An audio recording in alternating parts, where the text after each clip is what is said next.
Okay, I have started the recording. So let's begin with a recounting. And we'll start with Ed, because I know that you've missed some sessions. So I just wanted to get a retelling of where your character is that you remember, and then we'll have everybody else get you caught up during theirs. I do not remember what I did last. I think You were doing some preparation for a heist. oh yeah. So I mean I was just working with the mercenaries at that point. So yeah. So last I was in the Little Oak Brine, I guess. Little Oak Brine Conservatory restore restore Little Oak Brine Which is project. finished now. Yep. And I was accumulating reputation with the mercenary groups.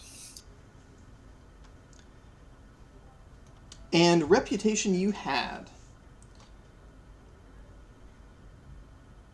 Let's see. So that was Reggie, and then Mari and Shari were just at school. Mari, last Oh, time I checked, was still Shari. underwater. Shari Shari. is, yeah, Shari is still underwater. So Shari needs to roll to recover. Shari only needs one more success.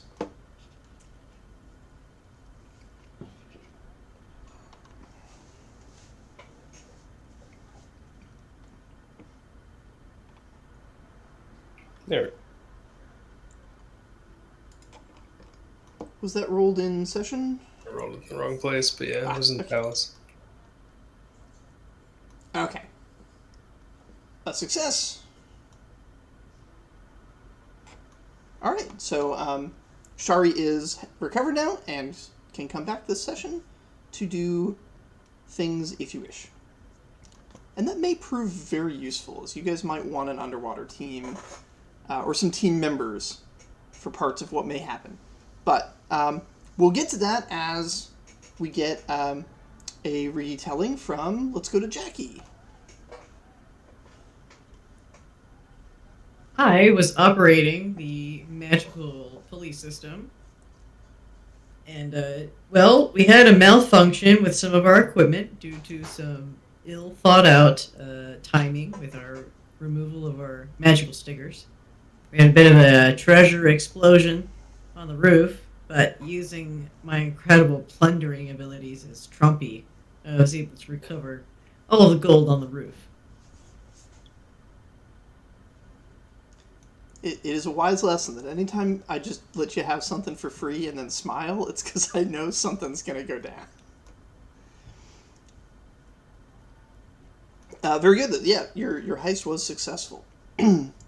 uh, and then Bax was at the Crimson Academy that day, and Leica was at the university.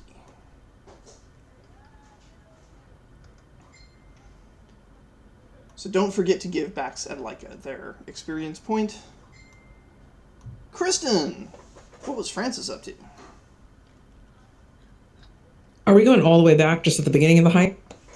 Yeah. The past 3 sessions have all kind of been one day, right? Cool. So, some highlights. Francis started up on the roof over the alleyway with everyone, and then, dressed as Madala, dropped down into what turned out to be complete darkness that he wasn't able to see in. Well, actually, before that, he landed on one of the carts, but then jumped down to one of the chests in order to start getting treasure. Let's see. At a certain point, Francis realized he was kind of useless down there because he couldn't see in the darkness.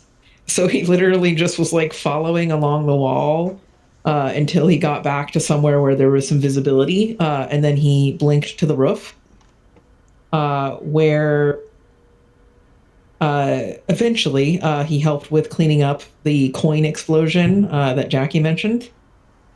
And I think that's about where we left off there for Francis. Excellent. And then, of course, Henri and Zara were both at school. Henri with the Thieves' Guild Foxden, and Zara at the university. Cool. So they both get their experience point, or if they're choosing to, Andre could do some work for the Thieves Guild instead of getting an experience point, and could roll to see if he gets some money. Cool. I'll follow up in chat if I need to do anything for that. Okay. Tice, you had 2 characters out, both Elros and Glup. What were they up to? Let's see. Due to Elros's unique magical hand situation, he was able to give himself and the 2 Anari dark vision to be able to see through it. But then he went down to go help it and collect all the stuff. He also was the one that was involved with the accidental exploding of a chest when he perfectly removed all the stickers from the 3 chests as well. Glup was down there with his he poisoned an ox to put it to sleep to help slow it down. He was one of the main people to just pull chests up to get them up there. Yeah, he was all around troublemaker, but the same good guy. Also, he was the one that written up everything so that we could get it all our goods. That's right. And then Kyleel was studying with the priest, so Kyleel can earn an experience point there. Troy, you had Mina out. What was Mina up to?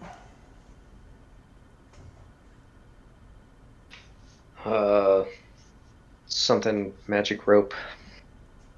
Helping with that. Then eventually causing herself more trouble than anything by throwing everything off the roof. Caused damage and slowed them down, but it probably could have done more with what was up there. And then eventually was just pretty much on assist on the pulley to help everyone get up once the messes start getting made. I think she helped clean up once for a little bit of it, but then it got worse. So she just worked the pulley while everyone else did the managing of that situation. Just to explain what the mess is, Tice's character, Elros, had gotten these little stickers that would shrink a chest down, make it matchbook size, so they could fit in the pocket. And it shrinks all the gold as well. Having done that to a bunch of chests, they discovered that the chests were only partly filled with gold and mostly filled with rocks. So they threw out the rocks, consolidated all of the shrunken gold into one chest, took the 3 empty chests back, and then removed the stickers, dispelling the effect that had shrunk them, which also dispelled the effect on all the gold that they had still had in the tiny chest. So a tiny chest had all of its gold go to full size all at once, and caused a sort of golden explosion on a rooftop. That was the, yeah. But that was cleaned up. You guys managed to improvise a sack and get all the gold home. Whoa, Kristen, what was that? That was Henri's Thieves Guild roll attempting to get some money, but he did not get any money. He did not. Oh. The dice are cruel today. That was, you rolled a lot of dice. I'm like, how did none of that come up? But, yeah. Well, get your bad rolls out of the way early, right? That's the plan? Definitely. Alrighty. Troy, don't forget that Chrysalisar and Kofric were both at school and can earn money, or in the case of Kofric, earn experience, and Kofric could potentially earn money instead of experience at the ATG. And last up, Vivian! You also had 2 characters out. Let's start with Wompy. Let's save Araxi for last. I'm doing that on purpose, because that's the exciting bit. So, Walpy was a part of the heist team. And Walpy spent some time on the ground generally doing what Whompy does best, which is cause chaos. Whompy most notably decided that darkness shouldn't apply to Whompy at this time. It was able to see in the giant dark orb through sheer perseverance of will. And with that being the first time Whompy has successfully caused a magical enhancement just by deciding that that's what Whompy wanted. And while Whompy did assist in stealing the final chest, Whompy's main contribution was just being a real pain in the ass to the caravan, including at one point severing the oxen from leading their caravan itself and forcing everybody to get behind and push it. The caravan went from having 20 points of progress they needed to make to get through your trap to having 32 points of progress they needed to make. Yeah. Yeah. A very effective series of sabotages. Yeah. And so that was Whompy's main contribution. Araxi, on the other hand. Araxi is the reason we're all here tonight. Araxi was ostensibly a part of the heist team. However, Araxi took the three patches that Araxi was given, threw them on 3 of the valuable chests, and ran off. Now, Araxi had visions of doing something with this chest and run to Lorpin. Things weren't right at Lorpin's place. It was just way too quiet. The door was open. Araxi said something was up. So Araxi, unbeknownst to anybody else, nobody knows that Araxi's done this, but Araxi buried the 3 chests that she had stolen. Be careful to give them room so that when they inevitably expand, it doesn't explode it. And then went into Lorpin's house, where she walked in on Lorpin being arrested by the Crimson Guard. The Crimson Guard went to arrest Araxi while being super racist about it. And Araxi basically led them on a chase throughout the entire city.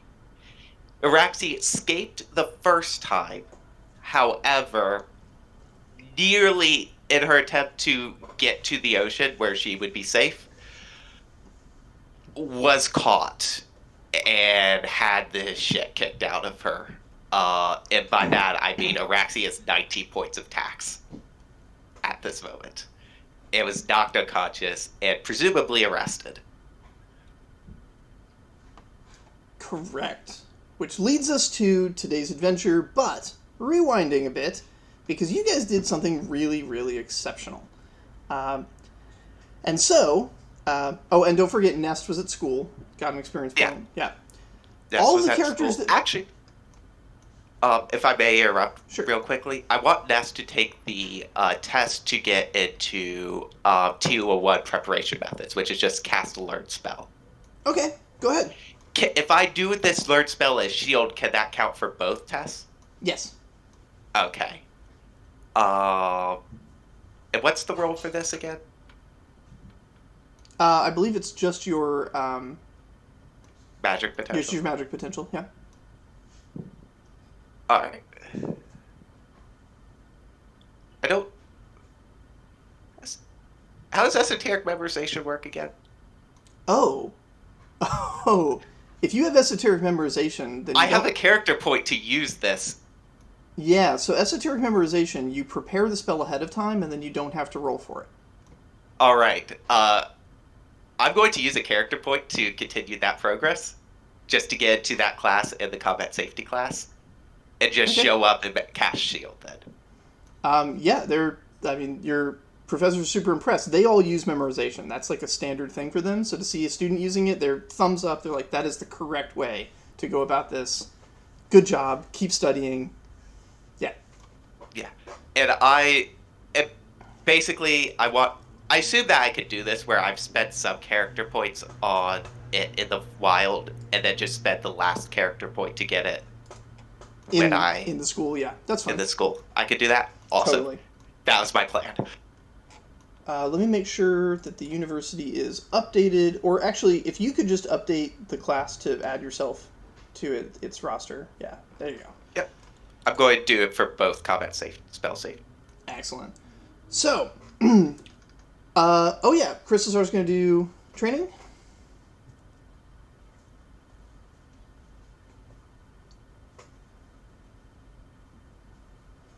All right, cool. Go ahead and update your tokens there in the Crimson Academy spreadsheet. Excellent. Is Bax going to be doing training as well? Yeah, let me do a sword one, I think. Nice. What is that, my vigor and melee? That's right. Plus any pips for if you have a sword of your own. I don't yet. Then they'll give you a training sword, which has no pips. Can I argue got their pips, though? Yes, for sure. Gunthar is well known to have slain a giant scorpion using only a sword and the magic of a rainbow.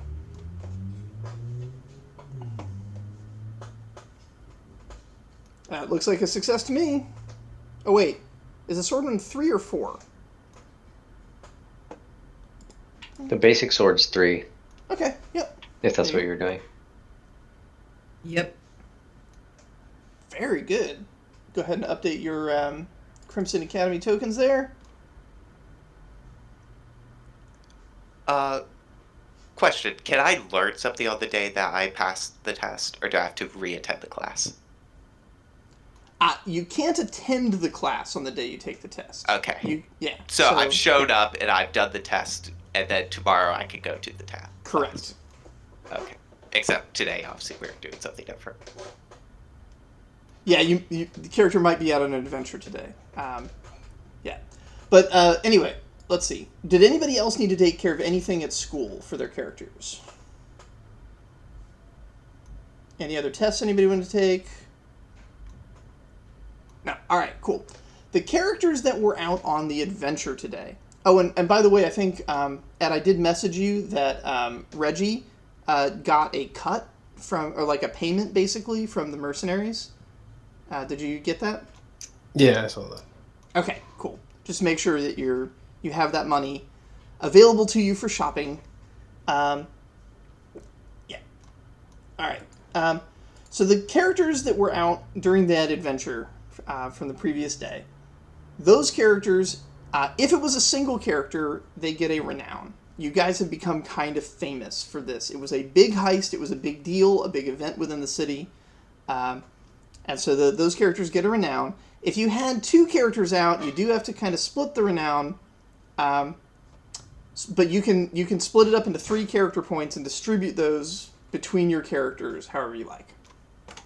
That does include Araxi, although Araxi's not currently available to be played. But Araxi, yeah, was part of it. And as far as, because when you guys started the process with the Thieves Guild and registered yourselves for this permission to do this heist, you were part of the team.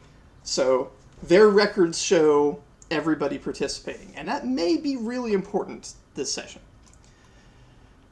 So make sure everybody records that. You can use your renown to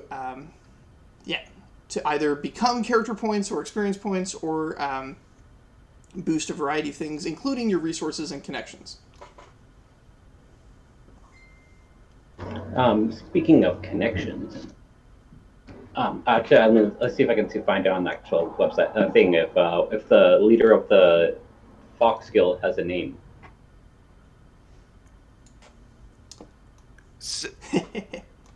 Do you believe him when he tells you his name? So, question on tax recovery. I assume that everybody else recovers normally and I should leave Araxi as is? Yes. Yes.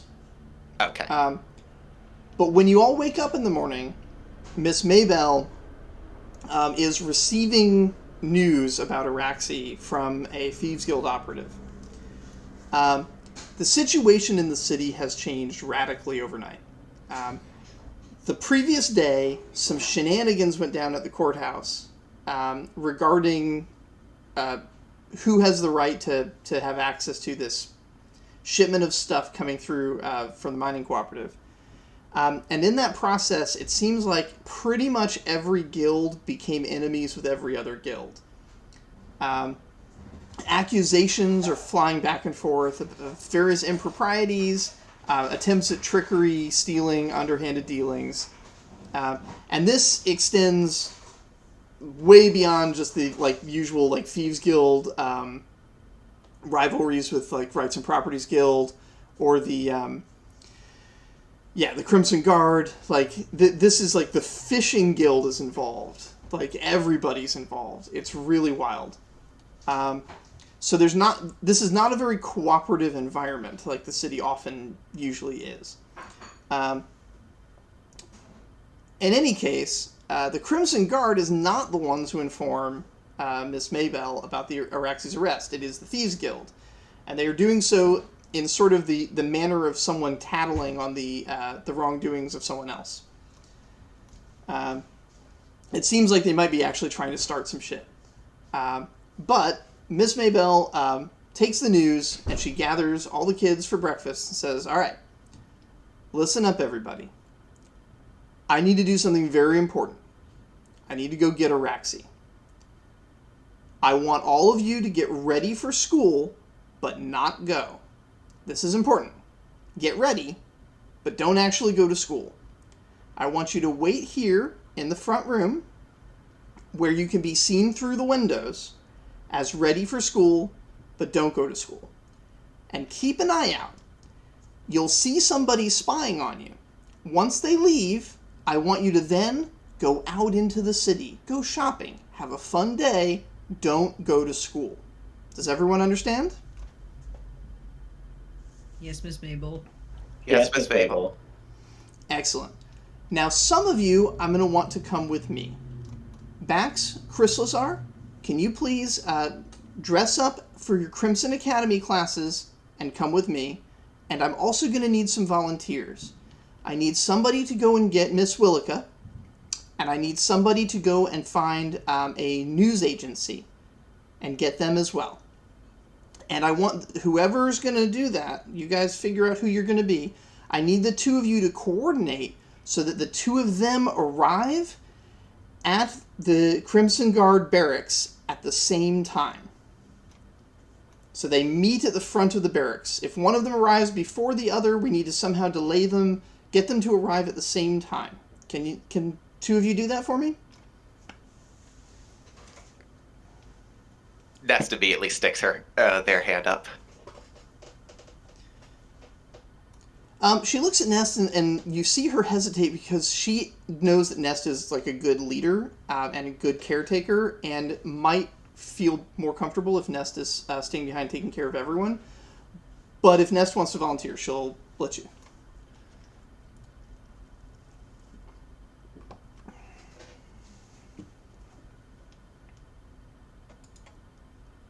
It's a bit meta, but I can't imagine Whoppy being very good at coordinating. Fair enough. There may be some need for mischief, though.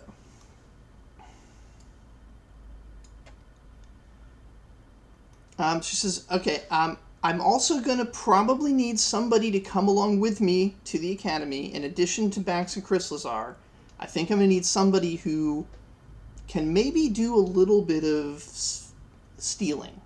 Do we have anybody who'd like to come along? She's kind of looking at Glup. Glup smiles. All right. Good. What harm could another Anari stealing from them do? I think it'll be good to have another Anu with us today.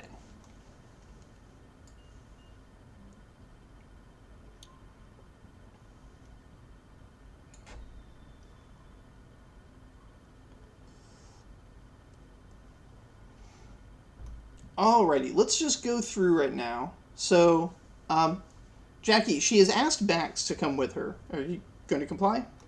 Yep. Cool.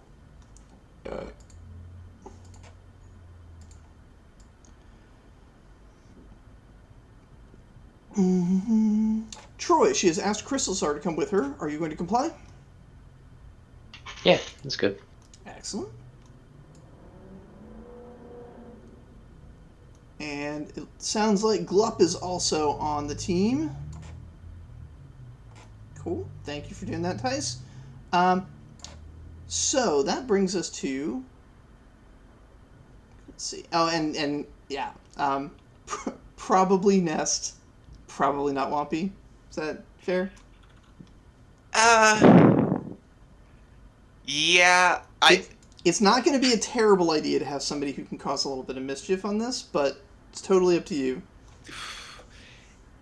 if somebody else has a character that they'd rather do the organizing with, then I'll bring Wompy, but otherwise it makes sense for Nest. All right, so let's go over to the two that don't have characters sort of forced into this situation. Ed and Kristen, which characters would you guys like to bring out? Sherry's recovering, so Mari or Reggie? Reggie's better at organizing things. Mari's better at being obstinate. She's going to be going to the Crimson Barracks to rescue Araxi. That's her operation. This will probably, because it's Miss Maybell, be mostly social, but Miss Maybell can handle the social stuff. Mari will go. Okay. Mari has magical abilities too. That might be very useful. It's amazing how often a magical Swiss Army knife can unlock situations. All right, Mari and Kristen. Is this someone that's going to be going, you mentioned, to get Araxi out? So, like, social skills will probably be good? Yes, although Miss Maybell will be with you, and her social ability is very, very high end. So you don't necessarily need somebody to do social if she's taking care of that. But her weaknesses are she's not great at combat. She doesn't actually have any real magical abilities. She's basically just one of the best liars in the area. Yeah, I'll go with Zara. Okay.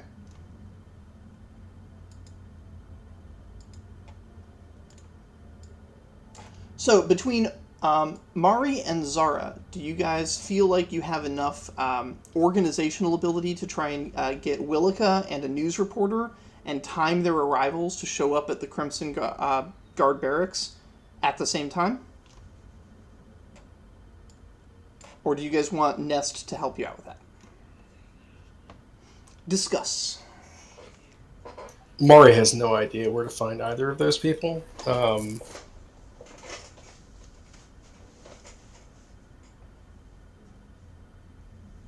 Yeah, Zara's connections are one, so she's not going to know how to find them, but she's got a good varied skill set on the social side of thing. You can ask Mina where, what's his name? Burgist? Is that who we're looking for? I thought we're looking for a news person, and then I forget the name of the other person, but it's one of the old townspeople. Yeah, her name is Willica. Yeah, that's what I was saying. You could, if she's not at Oakbrine, then you could ask Mina, who can tell you where Burks is, and Burks should know where she is. Okay, that's reasonable. Yeah, because they're working. Burks was helping the Miller. Was helping Willica, so he should know where she is. Yeah, I think we can kind of figure it out with the two of us. Probably.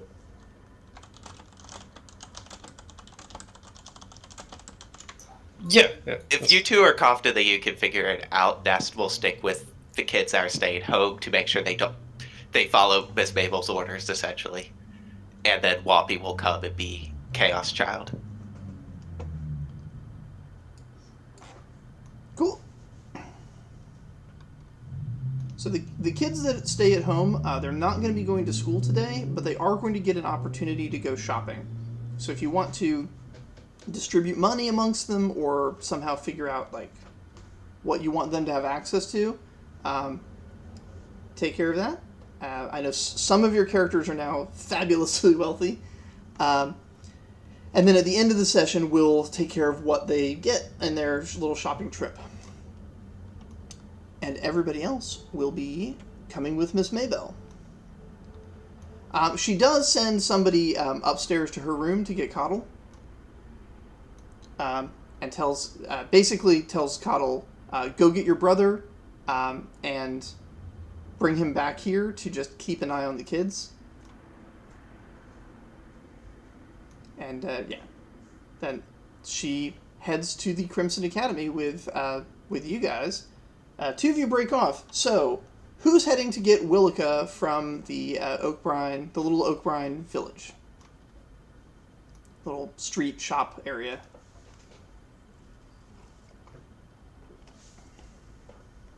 Zara can go do that. Okay. Which means I think Mari is going to go and try and find a news reporter. Yeah. Excellent. Okay. So we're gonna address you guys separately in just a moment. The first thing that we're going to address is Miss Maybell arriving at the Crimson Guard barracks, where Araxi is, according to her intelligence, being held inside.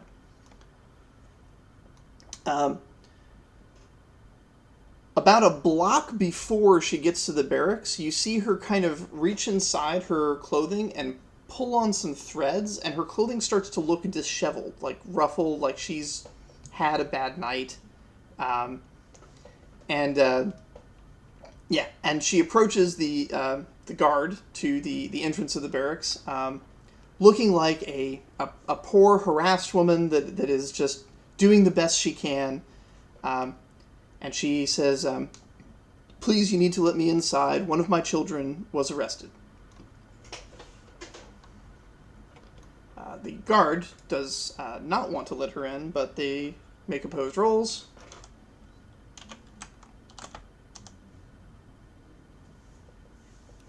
Sorry, misclick.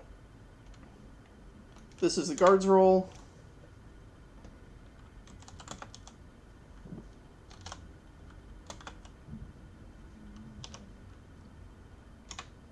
And this is Miss Maybell's roll. The guard is just crushed under the shame of trying to prevent this poor, harassed woman from visiting the children that are in her care, and he shrinks away from her and opens the gate and lets you all in. She then proceeds to the sort of area where the prisons are, and is again stopped, but again on the way, you see her again reach into her garment and pull on a little thread, and suddenly all of the ruffles are gone. Everything becomes straight, ironed, pressed, a very severe, the matron of an academy kind of thing. She suddenly looks very much to have authority, and approaches the next guard, who is quite a bit on the younger side, actually. This is, I've been saying this a lot, but it really is worth noting here that the real Crimson Guard are away. They were fighting a war. What's here are the young recruits that have just barely made it into the Guard, and the old fogies that don't have any ability left in them to do real fighting, but they can still teach and train. And so that's kind of what you've got here. And whilst the older gentleman at the front gate gave in to the I'm a poor woman routine, this younger kid is just being, well, let's let the dice do the talking.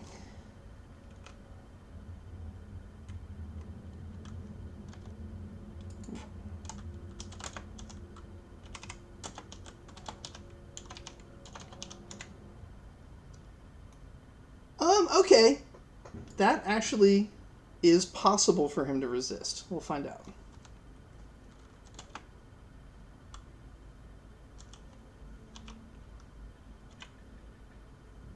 No, still crushed. So, this person is just cowed by a matron basically saying, "Shame on you! You need to go and sit there and think about what you did. as she just walks past them into the cells. With you kids in tow, until she finds Araxi. And at this point, we kind of, Araxi joins the situation. Go ahead and describe what Araxi looks like right now. Bearing in mind that Araxi has been playing in mud that Araxi's allergic to, as well as having the shit kicked at her. So, like, the first thing that you see is, like, a just giant knot on Araxi's head.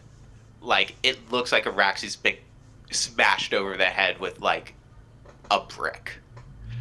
And then just all the way down Araxi's body, you just see Araxi's, like, covered in, like, impact bruises and stuff.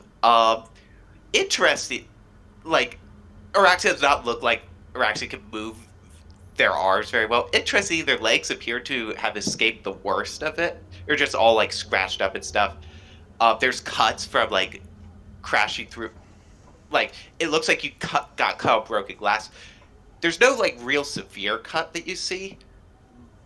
But also, Araxi is unconscious. So, I assume that Araxi is still unconscious in this situation. It's up to you. Alright, Araxi is awake but pretending to be unconscious. Okay. Alright. And just in a very clear and excruciating pain. Miss Maybell, in a soft voice, says her name. So Araxi. Araxi, can you hear me?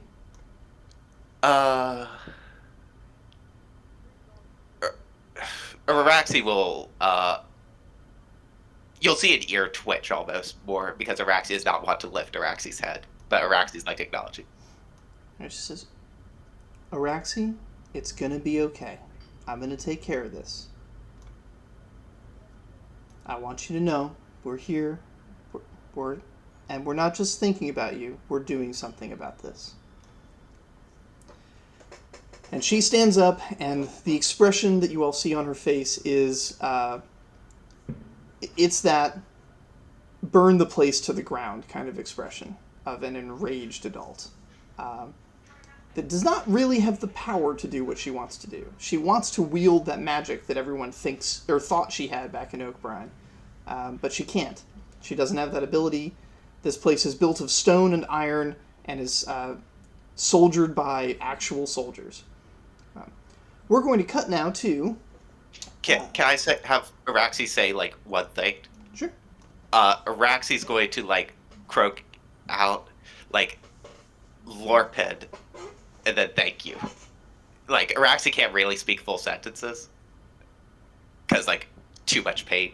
But Araxi is going to try and say Lorped, and also thank you, like, to make sure that Miss Babel knows that Araxi's hearing her. Okay. All right, cool. And yeah, at the side of Lorpin, there is a little croak from a cell further down, and Lorpin is down there. Also in a cell, but not beaten up. And we are going to cut to Mina. You got the tricky one. So how are you going to go about finding a news reporter in the city of Celebre?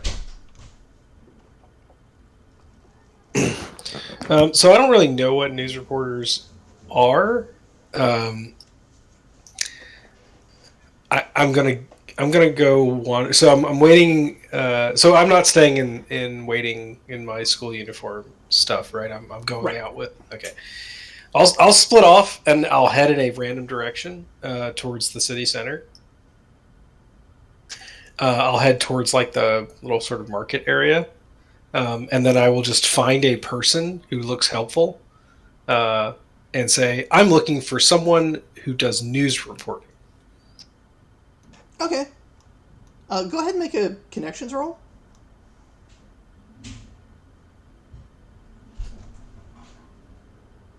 All right. It's not an easy sort of trick looking for somebody. But if you can find something appropriate to tax, you will find a news reporter. Just one tax in something. It's a little bit stressful. You're sort of under time pressure to get the timing of this all right. It could just be your composure, for example. I see. I think so they're not very helpful. I think for a minute, and I say to myself, news reporters write things down. I know lots of people that write things down, and then I head over to the library, and I say, I'm looking for someone to document an event. Excellent. And the sort of district around the school has lots of like printing press. Well, not exactly printing presses. They have magical pens that can copy things multiple times, stuff like that. So yes, there are people that report on daily events there, and you are able to find one. The person that you talk to is sort of the head of the business. You can see they have lots of writers behind them. They call somebody over and say, hey, yeah, there's apparently something going down with the Crimson Academy. It's like, get your quill and your book. Make sure you've got lots of blank pages and go follow and write down what's going on. And so he assigns someone to go after you. On your way out, though, you overhear him saying to somebody else, like, something's going down with the orphanage. I need somebody to go over there and just take a look around, see what's going on, see if there's anything newsworthy happening at the orphanage. That was not said to you. That was said to someone else. Let's see. And then we have Zara. You are going to Little Oak Brine. It's very early in the morning. Most of the places here are not set up to be open this early. Okay. I assume, does Zara know where Willica is located there? Yep. She has a potion shop. She sells potions to adventurers that are about to embark on dangerous things. Wonderful. So Zara will head to the potion shop and hope that Willica is there. Willica lives inside the shop, but the shop is not yet open for business, as very few adventurers are awake this early. Also, the previous day was extremely exciting. A lot of people were up late. All right. Is the shop open? Can I, walk through the door? Front door is closed and locked. Okay. I'll go ahead and knock and see if that does any good. Okay.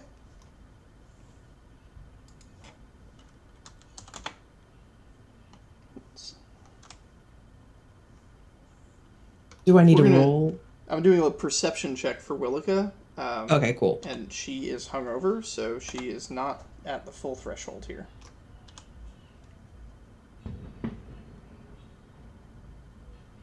Let's see. But she does hear your knock, so yeah.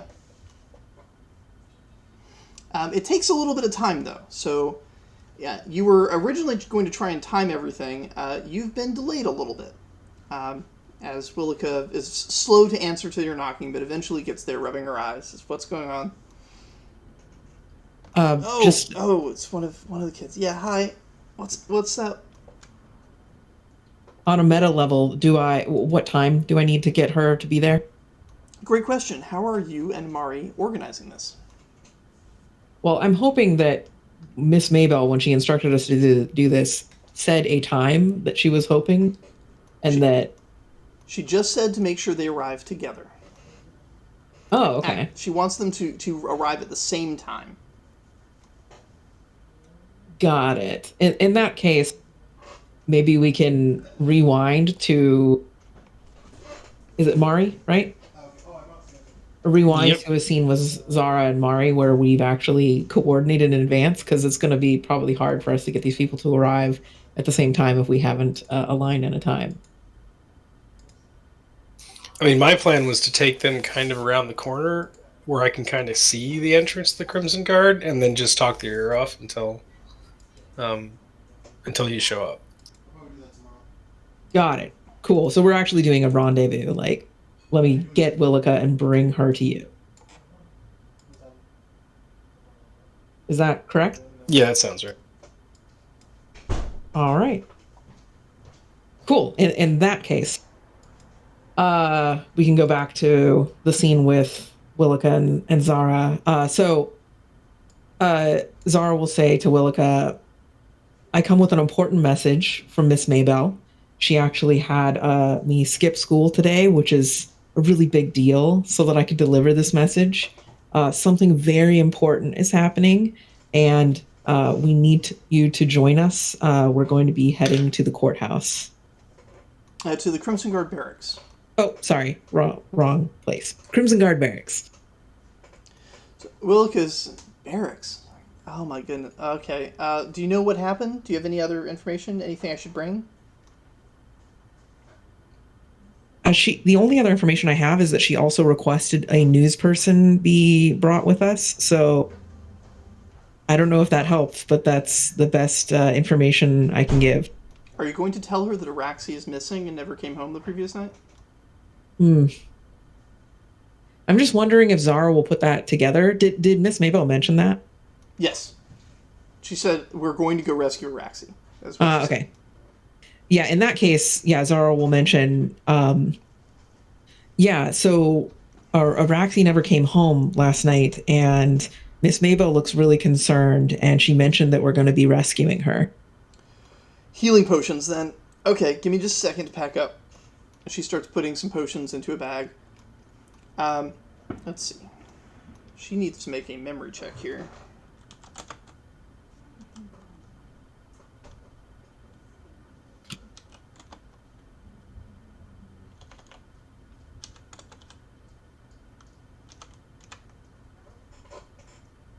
All right, she remembers to get something for Araxi's allergy just in case.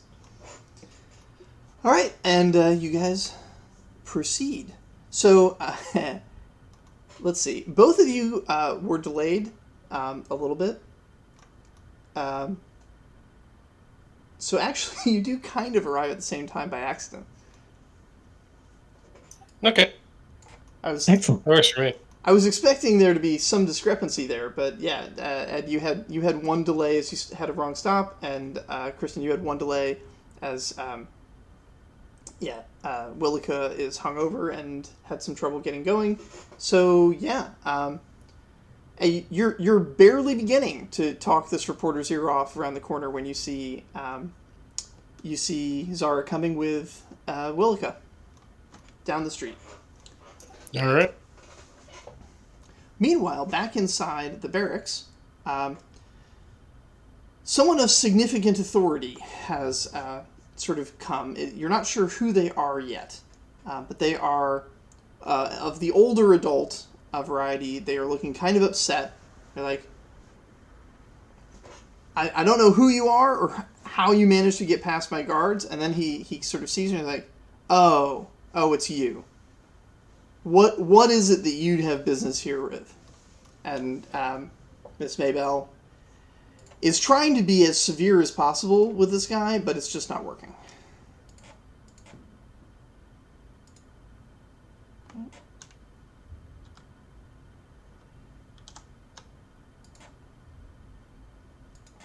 Okay, sorry. Something went wrong with my spreadsheet, but that's okay. I don't need that right now. Bax and Chrysalisar, you recognize this guy. He is a Crimson Justicar. He is of a rank beyond military service that is specifically relates to peacekeeping within the town. Basically a sort of combination judge and jury. In most cases, this guy is all that's really needed to resolve small petty crimes and disputes, but he definitely has a lot of authority, and you're not sure if Miss Maybell is going to be able to just lie her way past this guy.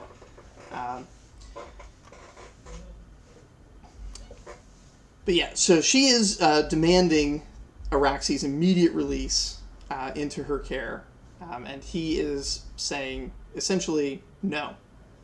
She resisted arrest. That's a crime, and she's going to have her hearing. Miss Mabel's point here is like, That is clearly abuse, and like I will have your head on a platter, but he doesn't believe her. They're both basically like they're Dragon Ball Z beams of social attacks are meeting in the middle and balancing back and forth. What are the rest of you kids going to do while he's working on this?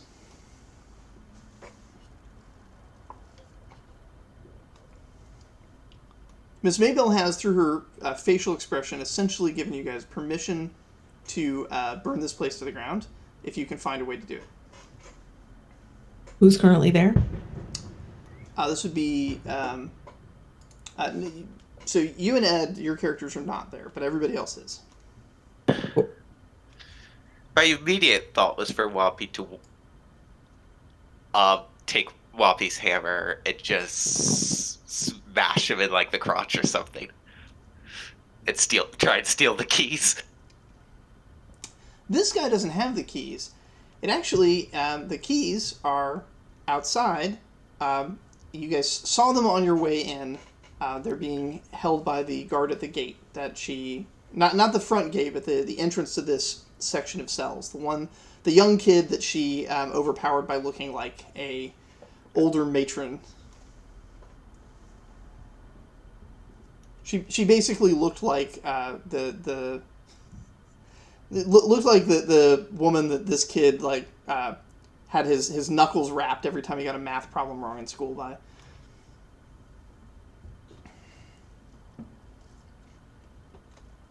So if you want to go get the keys, that's where they are. They're out there. Oh, you want to take team? Someone distract them from the front and get the keys from behind? Glup is way more qualified at this than Whoppy, even though Whoppy is alright at stuff like that. I just need someone to distract them from the front while I slip behind.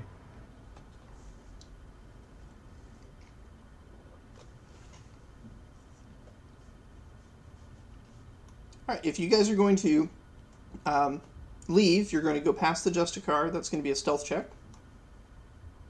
Alright. Bax and Crystalzar, you guys are here, and too. This guy is like one of your... I have a question regarding like habeas corpus and shit like that. Like, what's the considered baseline rights for people in Celebre? Like, can they arrest her without charges? Because that's what it's like. There was no justification for her arrest, other than like wrong place, wrong time. Right. So and guilt by association. Celebre is a complicated place, but there isn't a presumption of innocence in Celebre. Instead, there's what they call a presumption of authority. Anyone who has participated in the Celebran economy is considered to have, in so doing, worked for the king.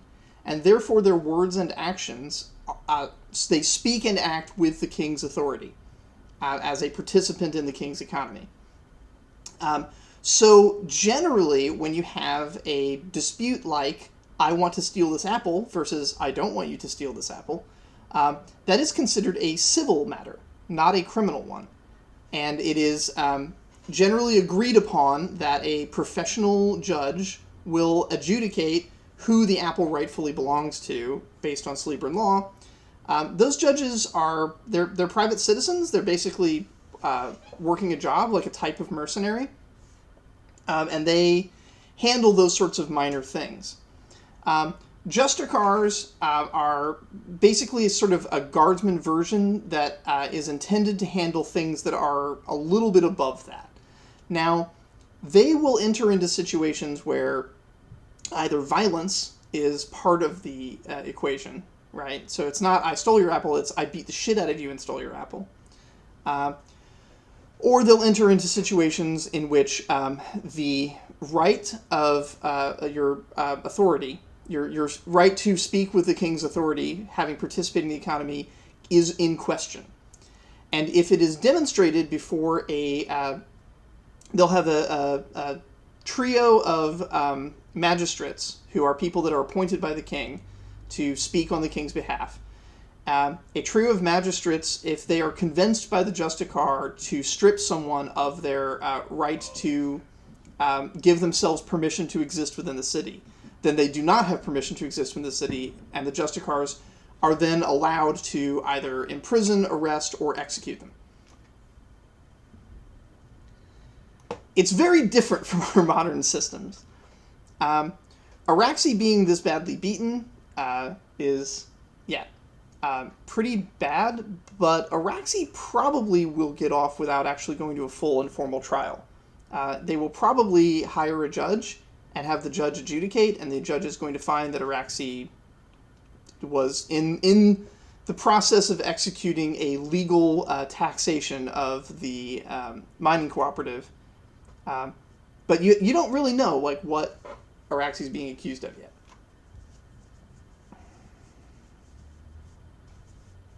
Instead of a stealth roll, can I have just Whoppy confidently walk past while Glup stealths?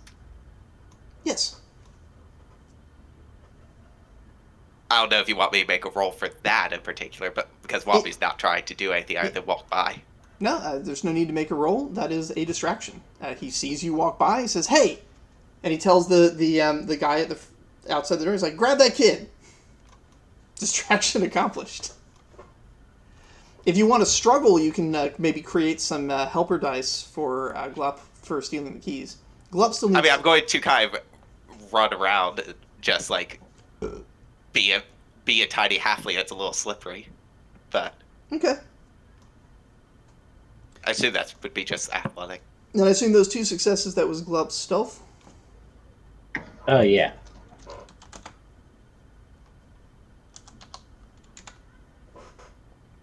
Justicar does not notice you. Alright. FD for... I'll get my gift for sneaking, I guess, doing this. I guess... I am leveraging my size still to be...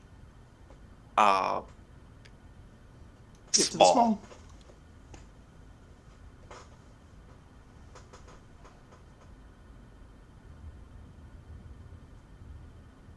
Okay, so Glup, for your crime roll to try and pickpocket the keys off this guy, you've got 3 helper dice.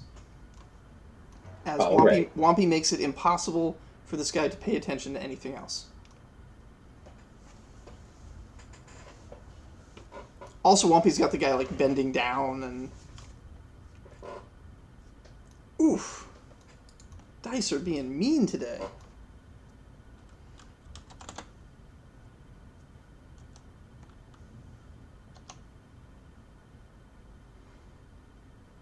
Oh, yeah. He doesn't have a lot of notice, though. Okay. Yeah, you did it. You pickpocketed the key. Mm-hmm. All right, so you've got the key. You can sneak back. Whompy, you are, of course, escorted back. Is it multiple keys, I'm guessing? It's a ring of keys, yeah.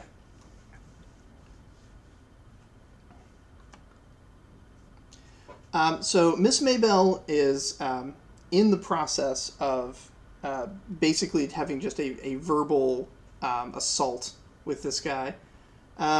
Did anybody want to do anything else? Try and help her make comments on Araxi's niceness? I don't know.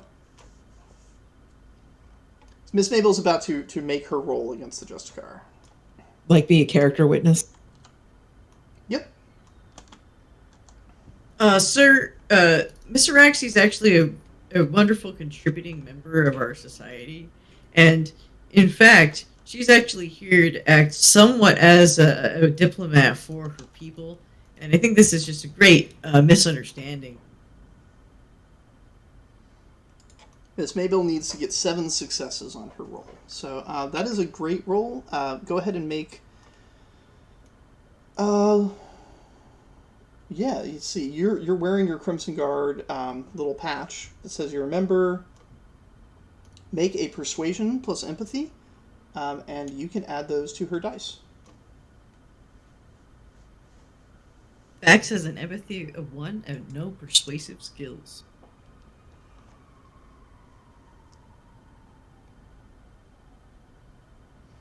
Well, for your the good points that you've made, you can add 3 pips to your roll.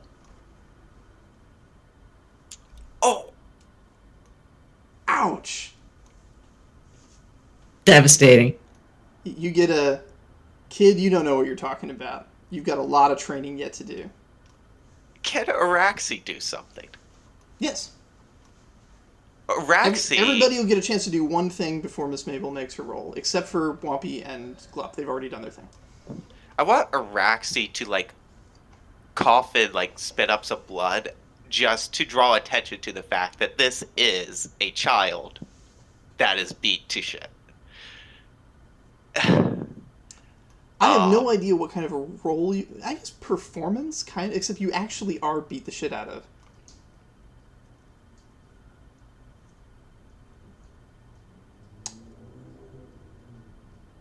I have a weird suggestion, which is to roll my health tax.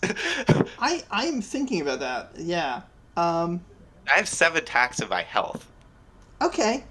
This is some wild territory here. Yeah, roll the tax on your health as evidence. This is not as good as a persuasive speech, so you won't be giving dice to Miss Mabel, but you can give her pips. Yeah. Okay, you've given her four pips in addition to her outfit of her transforming outfit that Coddle made for her. Okay. So that was Bax. Chris Lassar, do you want to do anything? Just to double check our goal here, it's to get Araxi out of this situation, right? Yes. Lorpin is also in this situation, but Lorpin is an adult, and there's a whole other set of consequences that'll need to be looked into for that. But right now, the primary concern is Araxi. Although if you want to do some like 5D chess stuff and involve other things, then totally. Yeah, I'm not necessarily a persuasive character either, but the only thing I have to stand on is I'll say something along the lines of regardless of what this person has done, she's from our community, and we come here and motioning to Bax that like we come here and train every day, and or not every day, but we come here and train and our representatives. So we should be in a position to take her back and like keep watch on her just as well as her being here. She could be back at her like our home, like with us watching over. Okay. Yeah, those are good points. Go ahead and give yourself 3 pips for the roll, and let's see how persuasive that was.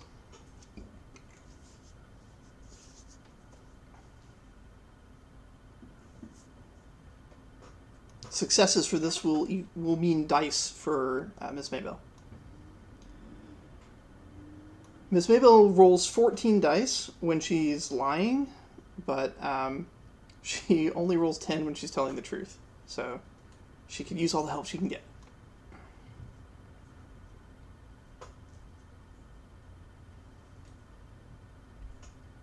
Okay, awesome.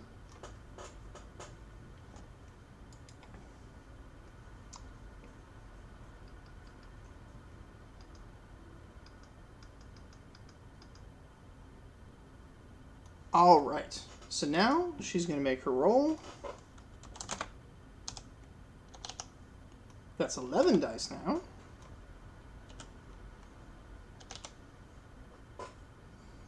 Come on, Miss Mabel. Yep, here she goes. She exactly ties with him. All right. So now she's all those points made, and she is basically staring this guy down. And it's at this moment that someone from the guards outside comes up and says, "Sir, there is a an alchemist, a healer, and a news reporter here to see this woman. And at that point, he kind of turns to look at Miss Mabel and goes, "What's this about?" And she says, quite simply, says, "Well, either they're here to report about how the Crimson Guard has bravely rescued this young orphan, and we're now giving them the medical treatment that she needs before I take her home, or they're here to report about how the children are not safe in the city, and that the Crimson Guard have become an enemy of the orphans." She is now lying, so she's going to try that roll again, this time with her deception talents.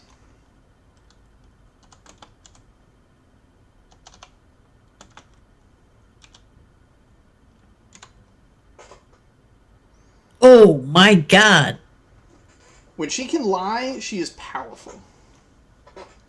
She has, so in addition to a 5 empathy and a 5 persuasion, she also has a potential in deception with 4 points in it, for 4 dice in it, yeah.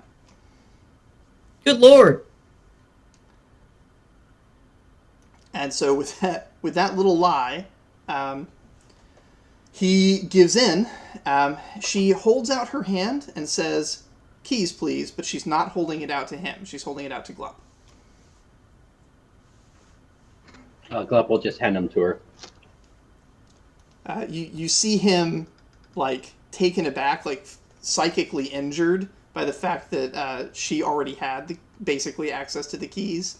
And it was like she's basically saying, "You're not relevant to me," to this guy. So he takes some composure damage from that as she figures out which key. It takes her a couple tries, gets the door open. By the time she's got the cell unlocked, Willica is there with the reporter. Can I have Whompy do a thing while this happens? Yes, you can. Whompy's just going to look the guard in the eye and say, "Wow, you're bad at your job, aren't you?" I'm just starting. It's my first week.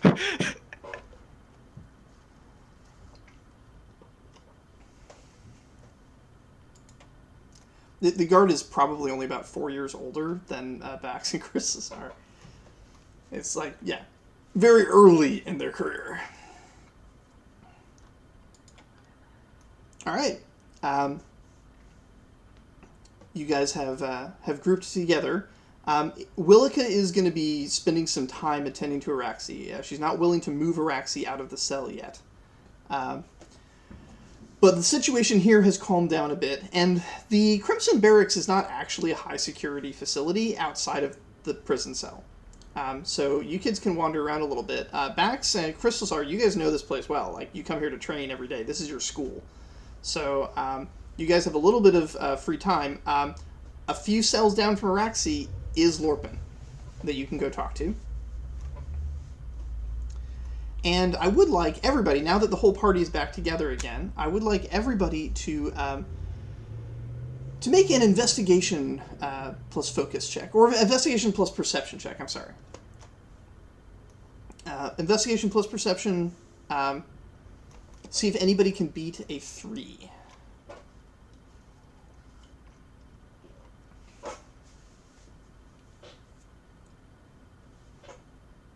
What is this building made out of? Stone. That's a natural material. Can I add my druidic potential onto this? Yes, you can.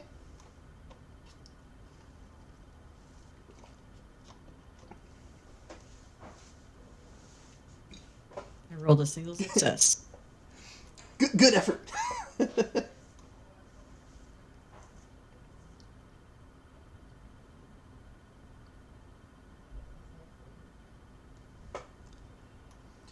So, all of you kind of look around. It's a jail. Whompy does the sort of druid thing. Is like, stones.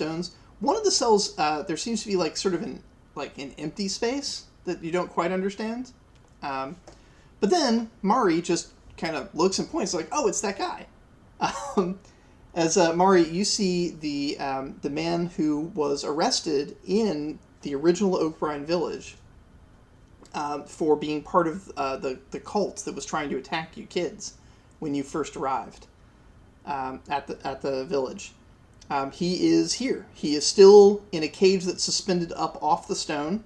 He still appears to be, and it does not appear to be that the cage is there to keep him from touching the stone. The cage is there for his own psychological well-being because he's afraid of the ground. He is concerned that the very floor underneath him will grow roots and pull him down into infinite darkness.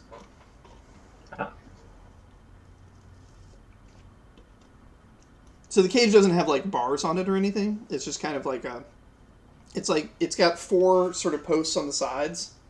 You can think of it as like a not comfortable hammock. It's like a board of, or a plate of metal with 4 things holding it up to the ceiling. I see. So I guess now that we all know it, right? If Mari chooses to tell you, probably. Hey, Miss Baybell, it's your favorite friend over here. Mari, do you let everybody know? Oh, I just gotta look over at the guy, and then I say, "Oh, it's a cat." All right, so yeah, everybody kind of walks over and sees the guy. I wave to him. He seems to recognize you. He's like, "Oh, it's you kids." You still afraid of the floor? Yes. My uncle was afraid of the walls for ages. It turned out I just hit his head really hard. He got better. You'll get better. But will the floor get better? That's what I'm worried about. He sort of looks over pensively. He's like, it hasn't done anything yet today. I don't know. What was Miss Mabel actually doing currently right now? She is with Araxi. Can I, Sort of overseeing Willica. She doesn't actually know anything about medicine, but she's not going to leave Araxi's side for anything. can Wampy do something to the floor? I'm technically improvising a spell, but I don't care what spell I improvise so long as it does something. Yeah, you could do like a stone shaping spell. Totally. Like, How about like teeth? Like the ground grows teeth. it's just my druidism, right? Yep.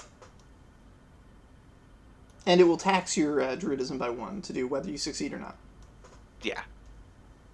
Yeah, I'm just going to do this. I don't care what it is. I don't care if I just make it grow moss or whatever happens. I'm just tapping into the druidic energies and say, hey, let's do a thing. Well, that was tragic. You put some effort into it. It is stone. Stone has a long memory. To get it to move, you have to like really go back in time to back when it was like warm and runny, and there's a lot of time involved in that.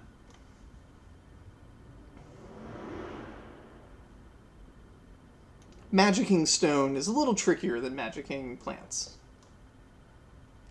You'll get there though.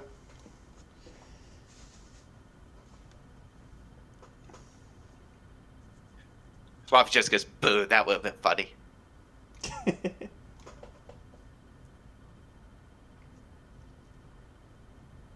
All right. So yeah, you've found that. So now you guys kind of have some free time here for a bit. What does everyone want to do? Definitely want to check out Lorpal. Okay, you go and talk to Lorpin. And does anybody else want to talk to Lorpin? We'll do that as a group together for those that want to do that. Or is that everybody? Does everybody want to talk to Lorpin? Yeah, Zara's gonna join.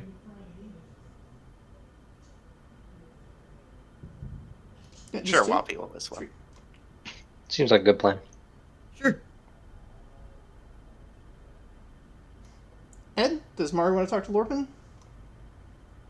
Or would Mari rather explore the Crimson Barracks, since Mari's never really got a chance to be here before? There doesn't appear to be many books in here, so I'm not really interested in any of that. So I'll go talk to Lorpin. Okay. So all 6 of you go over to the cell that Lorpin's at. It's 3 cells down from where Araxi is being tended to. Lorpin is looking pretty sad and dejected. He's sitting on a bench.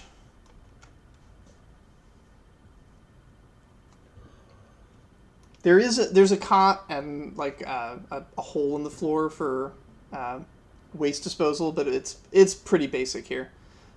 This is not a prison, so this is not long term. This is a jail. This is short term storage of people who are awaiting trial.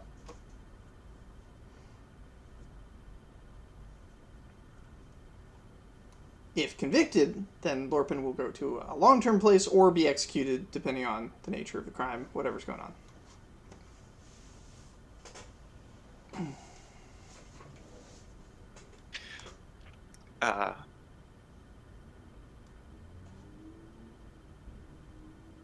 Hey, Lorpin.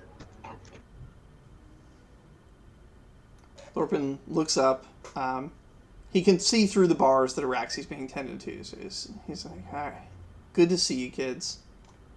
Sorry it had to be this way.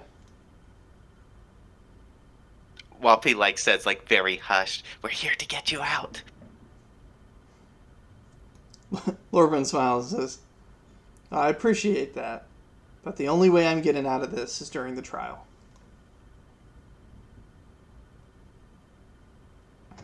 So what exactly are they trying to get for you and Araxi by proxy for? He kind of looks around and thinks like, I probably shouldn't talk about it here, but Araxi was just in the wrong place at the wrong time. They were coming to arrest me, and I guess they thought she was an accomplice of mine, but that's not even possible. The crime that they're accusing me of happened before Araxi was even born.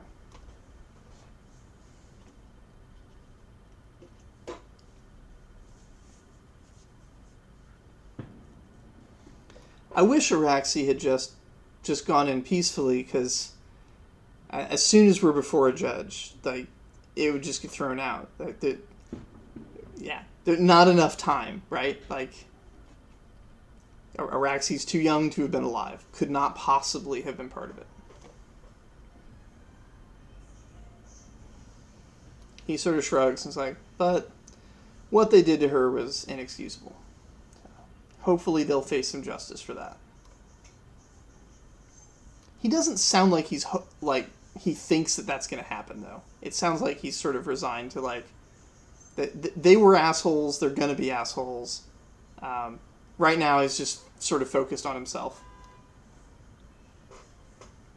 Do you know who did that to her? Yeah. I mean, I didn't see the second part, but I saw them start to chase her. There's 4 guards. One stayed with me, brought me in. The other 3 went after her. It took them all day, but I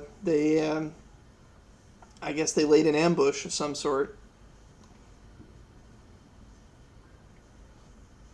I see. Do you know their names or something?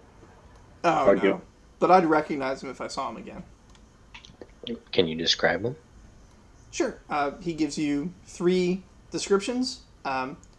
Lorpin is no artist, so they're somewhat limited, but you have some basic hair color. Yes. There's 2 men, 2 women. Yeah. One with blonde hair, one with red hair. That sort of thing. Are they here? We could go beat them up if they are. Says they're probably here, but they're not here in the jail for me to point at.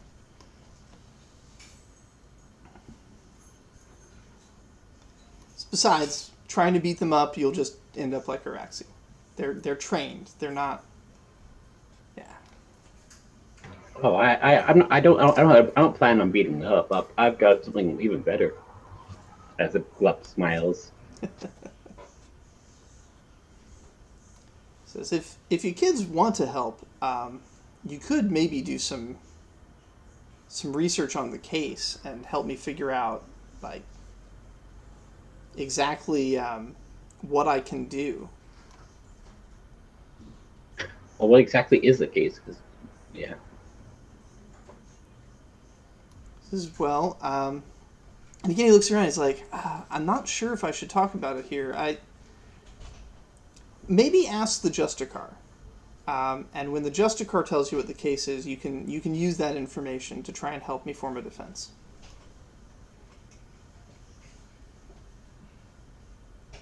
All right. One of the first questions I could think of was it done on free waters or was it done within borders of the city?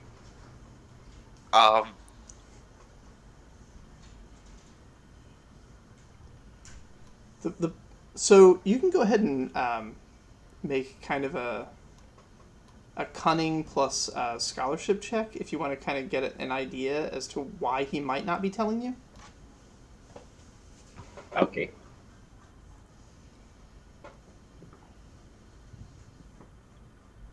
Whoppy's just going to, while you do this, is just walk up to the Justicar and like poke him in the leg and say, "Hey, Poofy Head, why is this guy here?" And just start pointing to each one. Oh, you're gonna do for all of them. That's a great way to hide it. Yeah. All right. So yeah, he goes down the line. He's like, that person stabbed somebody. It's like that person stole something without permission from the Thieves Guild. So this person is here for tax evasion. They hid their gold where the Thieves Guild wouldn't be able to find it. And then he like gets to somebody else, or he gets to Orphanage. It's like, this person sank a ship, and he goes on down the line with other crimes. But what you get from his pointing at Lorpin is sank a ship. What ship did he sink?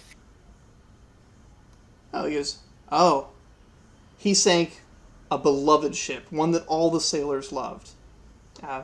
Its proper name was the Salted Swine. I'm sorry, the Salty Swine. But as a joke, everyone called it the Salted Pork, and that eventually led everyone to start calling it the Pork Sandwich, or simply the Sandwich. Everybody loved the sandwich because when you saw the sandwich coming into harbor, it meant food was on the way.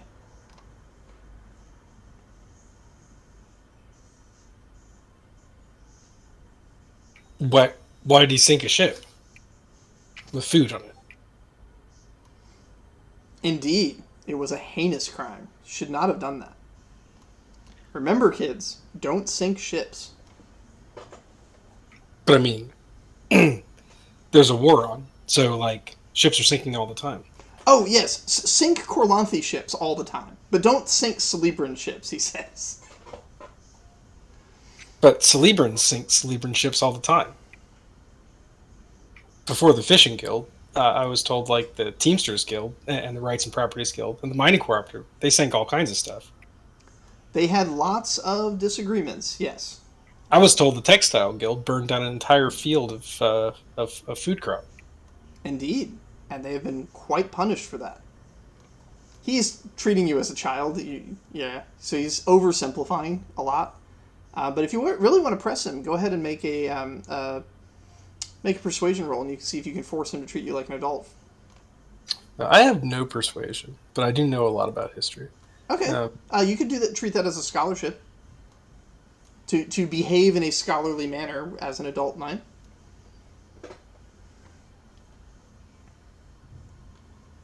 There we go. I say, well, actually, most of the Textile Guild was basically pardoned for that crime because to ruin them would actually ruin the economy and cause more harm to people than actually just letting them get off on. Okay, well, so what makes this sinking of a ship particularly heinous? For one thing, it's political. The ship was really beloved by a lot of people. A lot of people died, but it's complicated by the fact that it happened here in the harbor. Lorpin was had taken command of a ship from the ship's previous captain, Lowendow, and was sailing the ship south. Was sailing the ship south, away from the city, as the Sandwich was also heading out.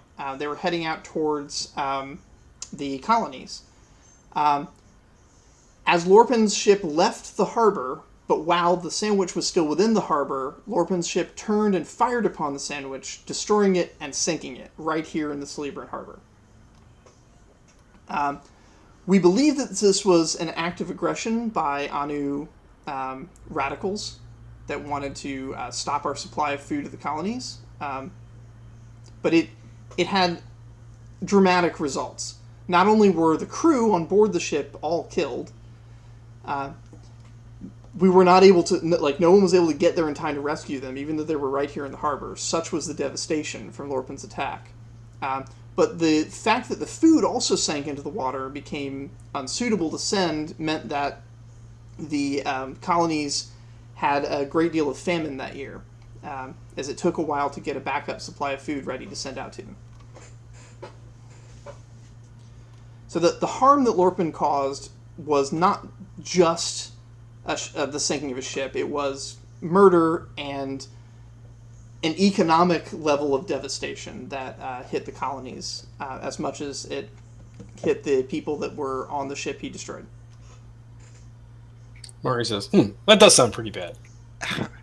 How much of this can Araxi hear between all the fussing? Pretty much all of it. They're in the same room.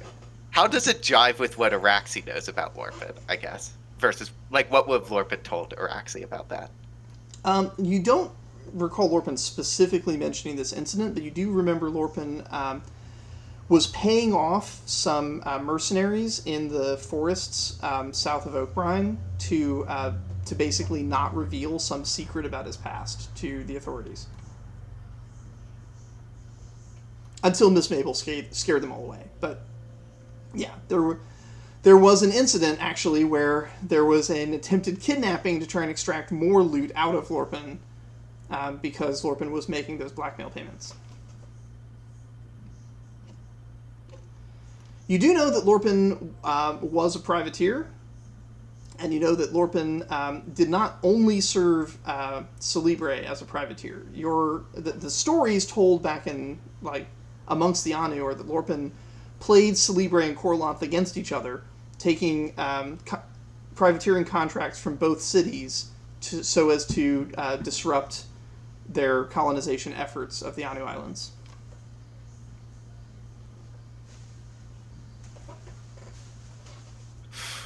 Is Araxi smart enough to hold her tongue? Is the question now.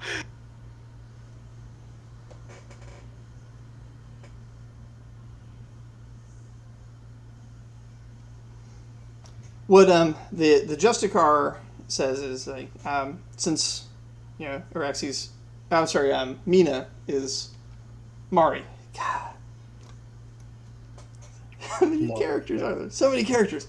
Since Mari is speaking a little bit scholarly, basically it's because it was arguably a terrorist act on behalf of another country, we may have sufficient evidence to revoke Lorpin's presumption of authority. But I mean, when that happened, there was no king. So True, all that changed. But there's a king now. And even though there was no king then, there was a Celebre.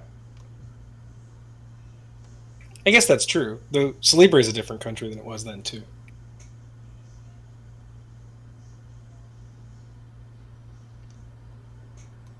If it was not such a famous ship, then maybe this could have been viewed differently. If there hadn't been so many deaths involved, maybe it could be viewed differently. But we have a responsibility, now that Lorpin has been revealed, to do what we can to bring justice, even if it is 15 years too late. Mari nods her head and says, yeah, I guess that sounds fair. I mean, there'll be a jury and innocent until proven guilty and all that. Says, well, presumption of authority until proven otherwise, and if by jury you mean 3 magistrates. But yes, that's what's going to happen. You know, like 15 people, right? 15 peers, and then like, 3, only 3. Well, that's And not fair. Yeah, She says. she's used to the dwarven way. 15 years? That's a long time. Boy, that's a lot of boats on those 15 piers. Yeah. I thought you weren't able to put people in jail for stuff they did 15 years ago. I wasn't even alive then. He looks at you. He's like, "Wait, what is this one accused of?"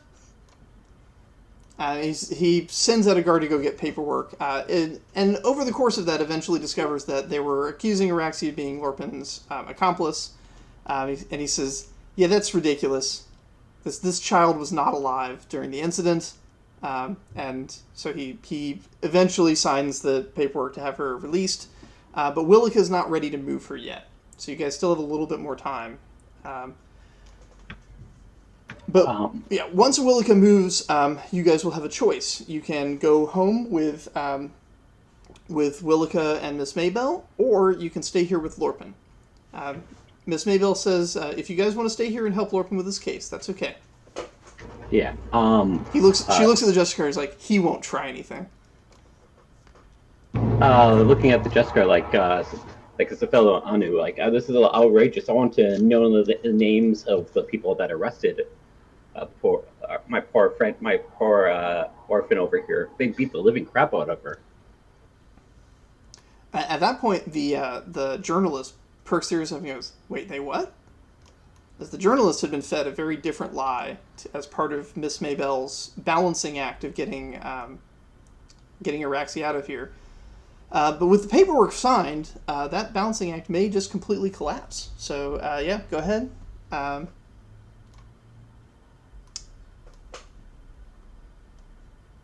I'm just asking the justice card that. Like, I want to know the names of the arresting officers who arrested Araxi, because he could look at the condition of her. He looks to Miss Maybell, and Miss Maybell says, "I would like a copy of that as her guardian." He says, "Very well. I will get the paperwork," and he gets a copy of everything he just signed delivered to Miss Maybell, which includes the arresting officer. It does not include the lieutenants under that officer, so it only includes the captain that was in charge of the arrest. Mari says, it sounds like they should go to trial. But see, it wouldn't be fair if you'd have a tribunal of Crimson Guard overseeing the tribunal, the guilt of the Crimson Guard. That's why you really need to get like a jury of peers, like the dwarves do. It makes a lot more sense. The justice says, the magistrates are not Crimson Guard. That is an important part of the balance of state. You're quite correct about that. Clever young student. I assume Araxi's feeling a little bit better as Willica works, and so Araxi's going to spit and says, "Might as well be." Mari says, "Well, then who are the magistrates?" Says the magistrates are appointed by the king, and they have a rotation, so that they don't know ahead of time what cases they are going to oversee. Their job is to consider the interests of the kingdom, and from the 3 perspectives of the kingdom's 3 interests, they are to decide what they believe to be best and most true. She says, "Oh, well, I guess that sounds reasonable. Because I mean, you elect your king every 10 years?" He sort of laughs and goes, "Well, it may have been a bit longer than 10 since the last election. You said more like a selection, but yeah." The king is the king we have. She seems okay with it. All right. Whoppy stands up and says, "So you mean the people that the king chooses are going to decide on the fate of the people that protect the king? Right? Right?" The justice says, that's pretty much. Yeah, that sounds about right, yeah. Oh, Arax is going to half laugh and then curl up in a ball of pain again, as laughing very much hurt. Says, since you kids are showing so much interest in our legal system, I will give you this. And he gives each of you guys a little ribbon that denotes that you have permission to access their sort of legal library. It's mostly it's case law. It's the results of previous cases that have occurred, but within this specific library, you can research old cases and see what rulings have happened in the past. And with that, Willica is ready now to move Araxi. So she's set up a stretcher and recruited this news person who's going to help her carry Araxi back to the orphanage. Araxi is wants to talk to Miss Mabel alone before Araxi's willing to go.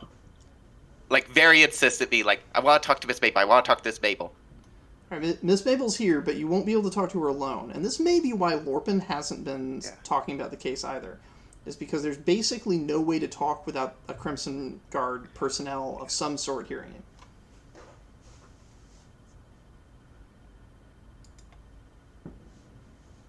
You will be able to talk to her alone when you get back to the orphanage. Or even really when you get out onto the street. But here in the barracks, it's not possible. Araxi's also going, I guess, then look up at the news reporter and go, "You're a reporter?" Says, "That's right." Well, what are you reporting on here?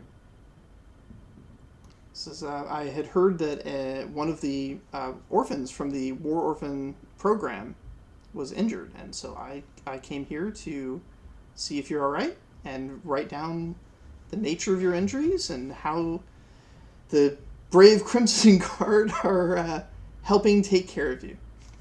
Ha ha ha! You want a real story? Says, always. When we get out of here, I'll talk to you. I would love that. I'm going to help carry. Let me know if it gets a little too bumpy, and we'll slow down.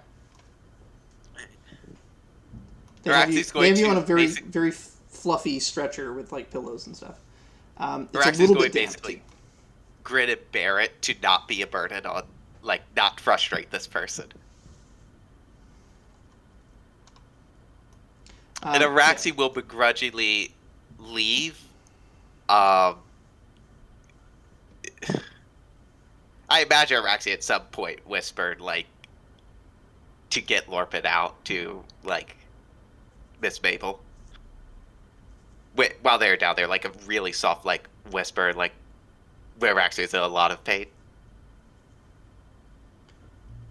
So, Miss Mabel basically says, "We're taking care of you first." But she does mention the rest. Like, if the rest of you kids want to stay and help Lorpin, that's fine. Alright.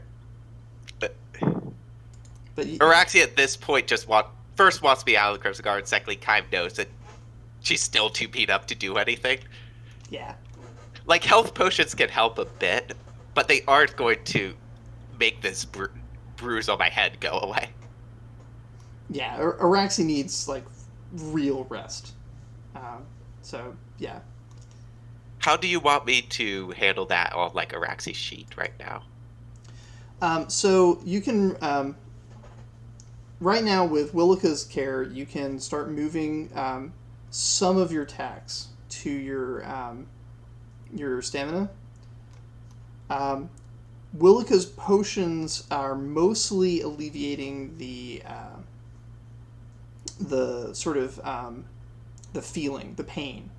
She's helping you control that. But the actual, like, damage to, like, bone and tissue and, like, webbing in your feet and stuff, that all is just going to need time. Mechanically, you are going to recover 2 attacks in addition to from her potions, in addition to whatever you end up resting. Alright. Yeah. So I think the quality of the orphanage right now, rest is 2 tax as well, so that'll be a total of 4 tax removed. All right.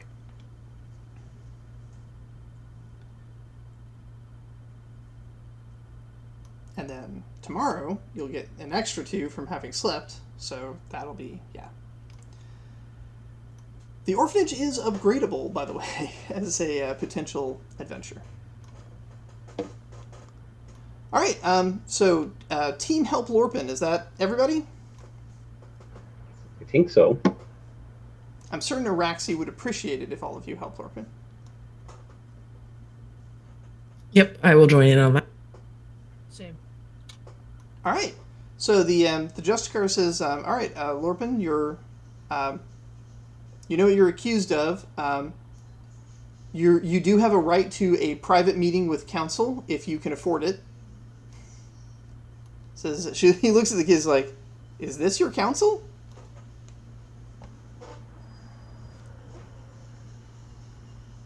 Yeah. Lorpin's stance is, "You know damn well I can't afford counsel." Can we have a little bit of flashback for a second? Sure. Before we head out, I'm going to go over to Pankel and be like, "Hey, Pankel, I know you're good with words and stuff. We need we need someone that's good with like laws and stuff, and like maybe able to find some back alley things to be able to get Lorpin out of trouble. Can you help us with that?" You didn't know that Lorpin was in trouble at that point in time. You only knew Araxi was in trouble. Oh, yeah, okay, no, damn it. I mean, like, I guess I can go after now. Let's do it, yeah. Now, in the present time, you can totally go and try and consult with other people. That's true. Lorpin's arraignment is going to be in the afternoon, so this is all happening in the morning. Lorpin's arraignment is going to happen in the afternoon. The arraignment is just where they're going to formally inform Lorpin of the fullness of the crime and begin the legal stack. So that will happen in the afternoon. Do you guys want to do any research before you go into that?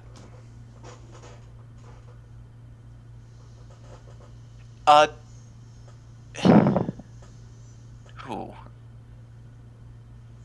The arraignment is not the trial. So the arraignment is the announcement of all of the crimes. Basically, it's them making the initial accusation. And then there'll be a few days in which you get to do research and try and prepare a defense before the trial happens. All right. Did somebody tell Araxi about their cut of the heist? I don't know, but the Thieves Guild did count it out as you're on the paperwork. I think we told Miss Mabel. I remember telling. I think I told Miss Mabel about it. So. Well, I'm giving you the opportunity now to have told me, essentially. When we were in the getting all the stuff paid out, Glup specifically said that there should be a share for her. All right. If that's the case, then before Araxi leaves, she'll tell Glup, use my cut for Lorpin. And that is basically free game for anybody to use to get Lorpin a lawyer, to bribe some people, I don't know. So Lorpin is handcuffed and led out of the barracks prison to a sort of, it's like a meeting room, basically. It's pretty austere. It's in a different building. But the difference here is this room has no windows and no guard on the inside. So the idea is that this would be a private meeting where the Crimson Guard would not be able to listen in. So you guys are there with Lorpin. They do secure Lorpin to a chair so that Lorpin can't attack you. So that was a possibility. But you never know, right? There may be circumstances. So they take care of that. They say, all right, when you're done speaking with your client, and they kind of chuckle a bit, like, knock on the door and we'll come get you. And at that point, that's when Lorpin finally opens up and is like, okay, look, the reason I can't get a lawyer is because any money I spend on a lawyer, they're going to accuse me of having gotten from the sinking of the ship. You kids understand that? Yeah. So did you do it? Did you do it, or did you actually not do it? I don't want to talk about that. Because I don't trust that they're not listening even now. If I talk to you about what happened and they overhear it, they're going to use that as evidence. But isn't that against the rules to use evidence that is based off of confidentiality? Rules? They don't care about rules. They want to find somebody's head to put on a spike to say, we finally got the guy that sank our beloved pig ship. I see. Were you actually the captain of the ship, or was someone else the captain of the ship? So Lowendow had gone down the road to be with his family. I took command of his ship, though technically it is still his ship. He's the captain, I'm first mate. But I was in command of the ship when we sailed south.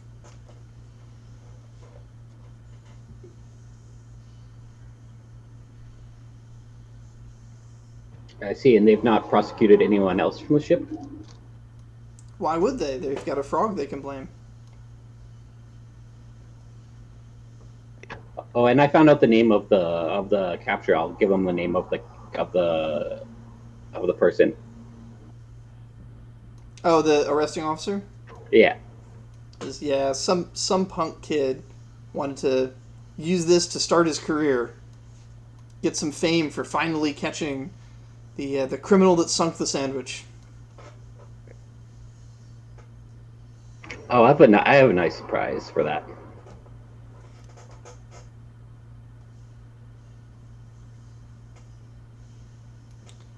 Did you have any other questions for Lorpin? We also, due to Araxi, we do have 12 coins and 10 gems to be able to pay for a lawyer. That's true. You could go to the Rights and Properties Guild, see if you could find like a really good lawyer. I could also talk to Pankel. You could. I tell that to Warpin. That actually makes Lorpin kind of smile. It's like, Pankel might be willing to do some work on credit. As long as we can demonstrate that I didn't pay him in advance, then I think that might be okay. They gave us access to their law library. Is there anything that you think would be worth researching? Maybe maritime law or something like that? Lorpin says, wow, you kids work fast. Sure, yeah. And, I mean, the ship sunk in the harbor. I know it's been 15 years, but I doubt anyone but an Anu would actually have ever swum down there to take a look at it. If you wanted to see if you could find any evidence or something. That'd be good. Yeah, I heard it exploded pretty devastatingly. I don't think it's possible for a regular ship to take down something down that fast. Yeah, at that Lorpin kind of frowns. Like, Well, do what you can for me, kids, but, don't get your hopes up too high. There's too much politics going on with this for me to expect any real justice. Walpy has kind of been quiet and walking around. And then Walpy's just going to say out loud all of a sudden, because Walpy knows a bit about how the physical and material world works. It goes, the ship exploded. Cannonballs don't explode. And food doesn't explode. What exploded? I mean, gunpowder explodes. Why was a food ship carrying gunpowder? If they had cannons, they'd have gunpowder. Lorpin narrows his eyes and says, I think now you're asking the right questions. Yeah, so it sounds like it might help for us to investigate this salted pig or whatever the nickname for the ship was. The sandwich. Its official name was the Salty Swine. Oh, okay. But yeah, because it was delivering food, they started nicknaming it the Salted Pork, and then later just the Pork Sandwich, and finally just the Sandwich. Yeah. So also, I think one of us, or one or two of us, should also go to the Thieves Guild, because they might have some more information about this boat that is not on public record. They might. There is another guild that might have a lot of information too. Rights and properties? Maybe? Maybe. Also, possibly the Fishing Guild, and possibly the Teamsters Guild. All of these guilds may have been involved. So, yeah. Also, if there was some kind of explosives on it, it could even be the what was that guild? The Thaumaturgy? Oh, the Applied Thaumaturgy Guild did not exist back then. They are a very okay. new feature of Celebre. I don't think they exist. Actually, wait, did they?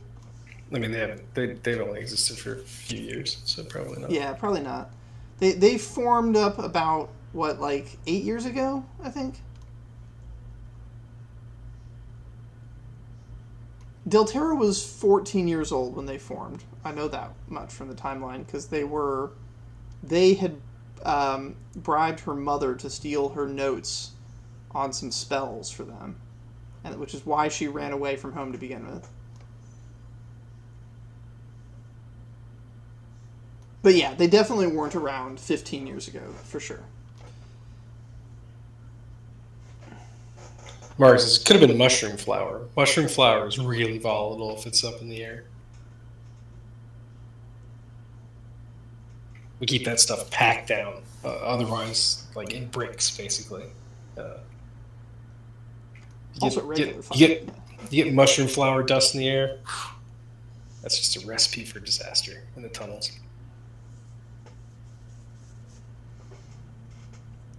All right, then. So with your meeting concluded, then, I guess we'll let everybody break up and do the investigations that they want to do, and then you'll meet back up for the arraignment. So let's just go through the list here, starting, I'll just do reverse order on the spreadsheet, starting with Wampy. What would Wampy like to go and investigate? Wampy's interested in the wreck itself. I assume we know where that wreck is. So Wampy's going to want to investigate that. Wampy will investigate the wreck. Excellent. Chrysosar.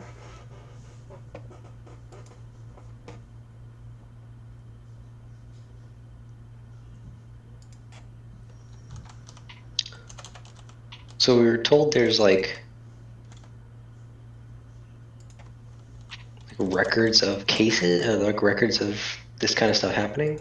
Yes, they do keep a record of the results of trials, so that they can reference them as evidence of, well, if this was right in the past, then it should be right today.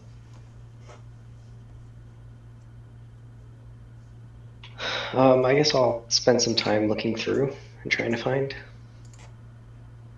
any of those relatable ship related. Okay.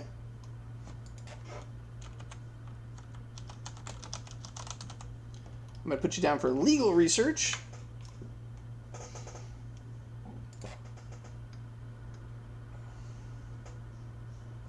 Glup. What would Glup like to research? While going to he's gonna research the wreckage as well, but on the way he's gonna go talk to Pankel to give him a heads up. And then he has one more small thing after the research that he wants to do. All right, so you're Pankel and you're going to look at the wreck.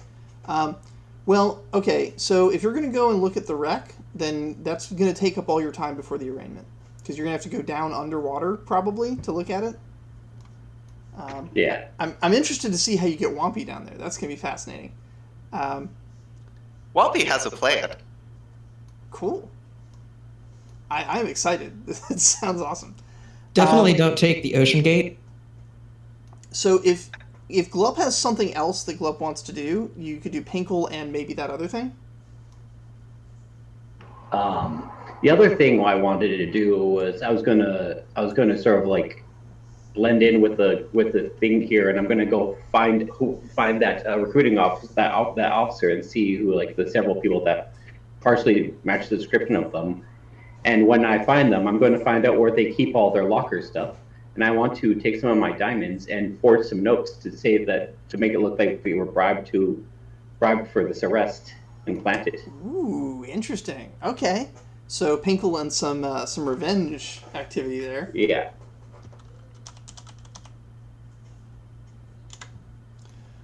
Alrighty. Zara. What would Zara like to do? So I like the idea of kind of looking into what this other ship really was up to.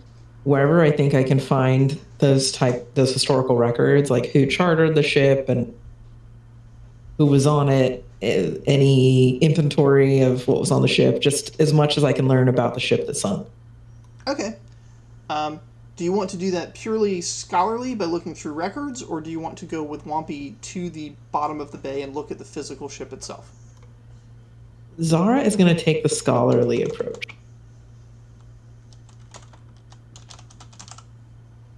Alright, so you're going to be sorting through guild records with the various guilds. Yep. Talking about split parties. So far, our party split 4 directions. That's okay. Bax. What would Bax like to do? I don't know. I have access to a bunch of Crimson Guard stuff, right? You do. You are a member in good standing, a recruit in training. Yeah. In this case, can I? What kind of direction should I go in terms of what information I specifically have access to try and help Orphan? So, Crystalzar, for example, is using the access they have to do legal research on previous cases. That's something. But also, you could use your little Crimson Guard sort of badge to go ask people things, sort of as an investigative authority. You can also do a lot of other things that might be something you come up with that I don't necessarily know yet. I'm gonna be straight with you, man. Bax is very enthusiastic, but not very smart, and so I have a lot of vigor I can contribute to things, but really not so much in terms of empathy or perception or any of the more cerebral aptitudes. You could have Bax go home and bring out a different character. That's totally okay. Araxes safely rescued. That's what Miss Mabel needed Bax for. Cool. Or if you can think of, I mean, if Bax wants to put some practice into the more investigative side of being a Crimson Guard, here's an opportunity to. Chompy could join Wampy on the undersea adventure. Trumping coming actually would be really helpful to the play I have. I could, but Trumpy has gotten a lot of love, and I really need to develop these other characters, so.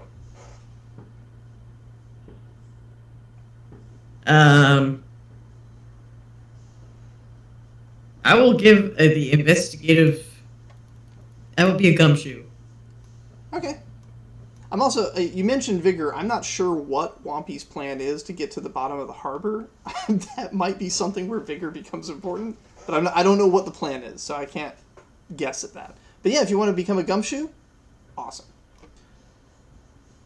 Are you going with any particular group, or are you going to go do your own thing? So right now we have Wampy investigating the wreck under the bay, Crystalzar doing legal research with the Crimson Guard, Glup is going to go get Pinkle involved as to speak on Lorpin's behalf, and then do some revenge stuff to the Crimson Guard. And Zara is going to be going to the guild halls and looking at ship's records. Do you have a fifth thing you want to do, or do you want to help out with one of those 4?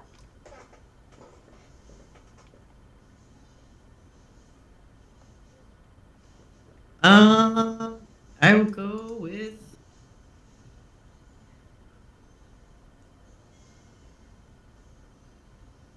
I'll do the ship thing. So if you need some muscles, if you need some strong muscles to get down in the ocean, I can try and do that with my incredible jock powers. Just punch your way to the. I'm gonna punch my way into the ocean. Punch the ocean till it gives up and gets out of the way. That's right. Alrighty, and then last up is Mari.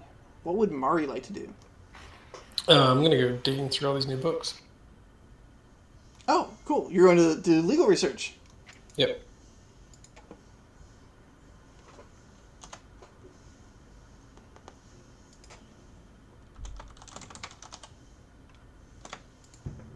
Alright, Crystalsar and Mari in the law library. Very good. Alright. So, let's handle Glup first. And then we'll do Crystalsar and Mari. And then Zara, and then we'll do Wampy and Bax last. I think that's going to make the most sense here. So, Glup, you go find Pinkle. And Pinkle's immediate first sort of response is, what's in it for me?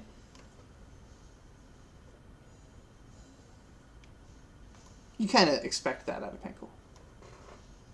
Well, of course, there's as being his advisor, there's you get access to the legal fee for it, as well as we never we will never what's it called ever bring out the news of your workings with the bandits in the woods. At first he's like, oh, so it's a paid job, and you say a fee. He's like, oh, well, that's fine. Then he mentions the man in the woods, and he goes, wait, what? I guess I'll explain to him what the current, like, what we know about the legal, what's happening currently right now, and we said that might be one of the reasons why he might have been arrested in the first place, that someone might have blabbed. He says, ooh, it may be best if I don't get involved then. Best that I stay a distance from this if those mercenaries are part of this situation. Do you know, how much you know of this town? Do you know anyone that you might trust for these kinds of, like, I'm like learning from you, and I know how you're good with your words and stuff. Well, yeah, I am pretty good with my words, but I'm also quite exceptional with my coin, and I think that my coin would be put at risk if my relationship with some maybe borderline illegal mercenaries that were operating out of the forests south of Oakbrine fully came to light in the middle of a court setting. I think that I would very much like to not be surrounded by Crimson Guard soldiers when that happens.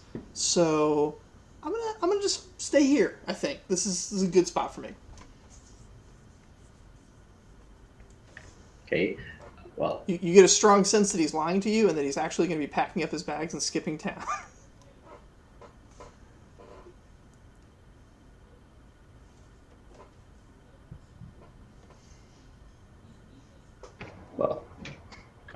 well, you know, as if the absent of the president of this current area is gone, you know who it falls down onto. You know that. He says, "Oh yes, you. Oh, you are a good organizer. But you're right. I don't want to give up so much. I've got so much invested. So many irons in the fire, bricks in the pot.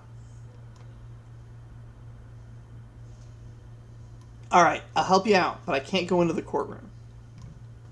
Do you know someone who can go into the courtroom? Says, I think I do. I think I do. Let's go talk to my son. Okay. And so, Pinkle takes you to his son, the sheriff, the sheriff of Oakbrine, who is well familiar with the legal system and actually has real experience in it. I know all the times he's had to pull his father out of legal situations. Yeah, he's more experienced as being on the side of prosecuting crimes than defending it, but he definitely knows these situations and is the perfect person for this. Could say he knows all the dirty tricks they might use. Indeed. So Gorham is going to join you.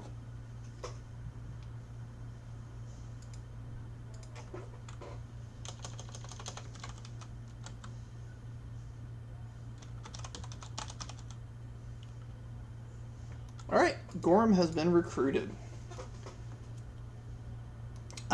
Gorham is going to go talk directly to Lorpin, but he thanks you for your involvement. At this point, you can go and try and do your revenge thing, since Gorham's going back to the Crimson Guard barracks anyway, so you can go along with him, and then split off and try to do your planting of evidence in their locker. Yeah, sure, I'll go. So that's going to break down to 2 checks, really. So it's sneaking in to a guard barracks. We're going to call that a difficulty 4 stealth check. And planting evidence once you're in, you need to plant evidence in such a way that they can't figure out that like there were frog fingerprints on it or anything. Like it's got to be clean and pristine. So the evidence one is that's a difficulty 5 crime check. Okay. You pull off the crime one, and that's great. But if you fail the stealth, whether or not the crime is successful, you're in trouble. All right.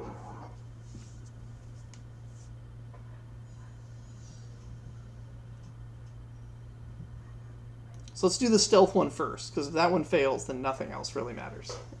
Okay, I'm going to, because I'll be able to use my climbing pips as well as using the gift of I think the thing where it gives me quality 5 for being for stealth checks.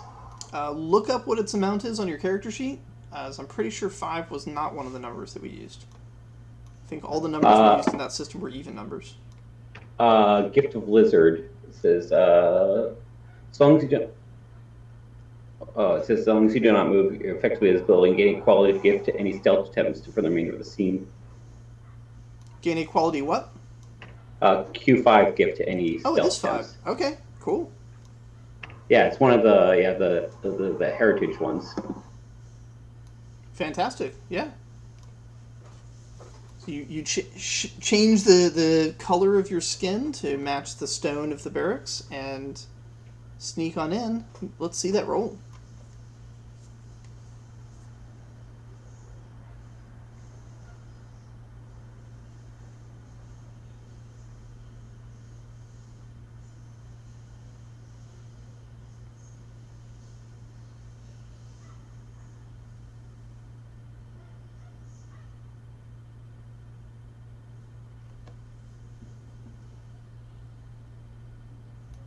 Killed it. You are a ghost.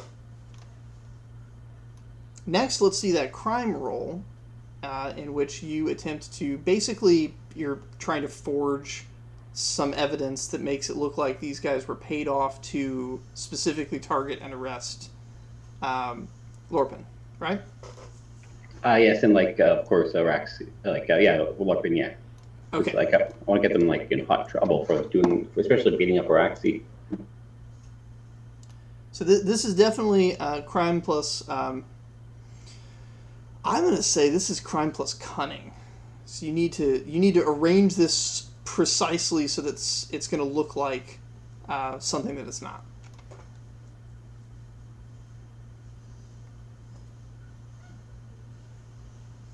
Let's see here. And you want to make sure it's found by someone other than them, right? Yeah. So timing will be important as well. So yeah, crime plus cunning, 5 successes, and you're successful, and you can just walk away. Less than that, and something may go wrong with it. We'll see.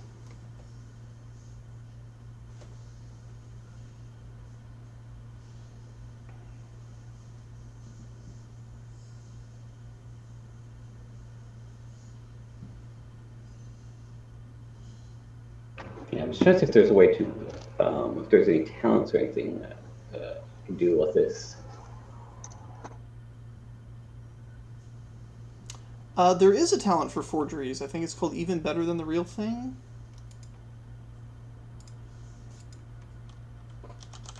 Oh, yeah.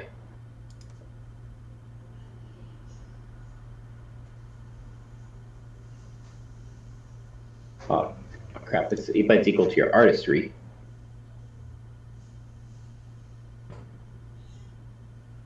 which I have an artistry of 0, so that does not actually do anything for me. So I'm trying to figure out how to get more pips and stuff, because I'm currently rolling 4 dice with no pips. Oh, you're just rolling. Is your crime only 3? Crime is 3, my cunning is 1.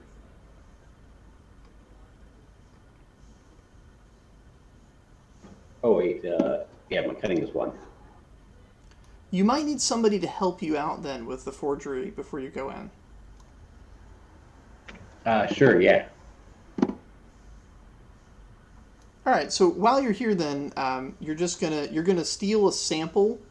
So just make a normal crime roll, and you're gonna steal a sample of some of their writing, so that you can make a forgery that looks accurate later, and you'll just take that with you, and then the next day, you'll have that as an item that you can use to try and craft something.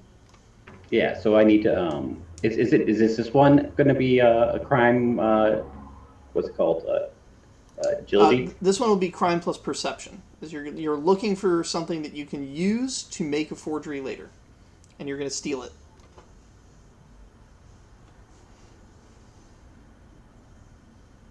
All right, so you've got a quality tool sample, or quality 2 sample of your target's handwriting. Let's go ahead and record that, and let's move on to. Let's see, I believe it's Chrysalizar and Mari. You have entered into the legal library of the Crimson Guard. This is where they have records of all of the results of the various. Not the minor stuff. They don't really keep that here. They don't care about petty crimes. But all the serious stuff, like where somebody has had to be imprisoned or executed, or where they got off, but they were trying to get them imprisoned or executed. All of those here, the victories and the defeats.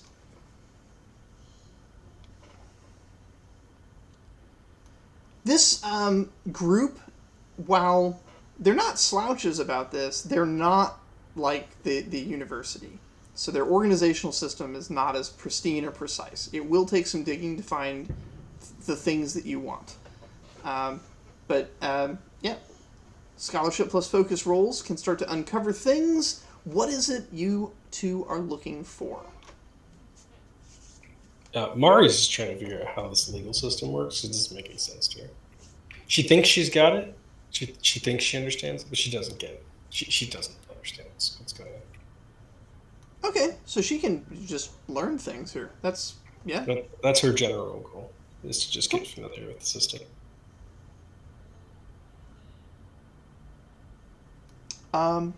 Mechanically, I'm not sure how we would necessarily want to do this. You know what? I'm going to say you don't need to roll anything. If you would like to spend experience points right now on things related to legal aptitude, then that would be okay. This could be your schooling for the day. Okay, I'll just bump my scholarship. Fantastic. Chrysalizar, what are you looking for?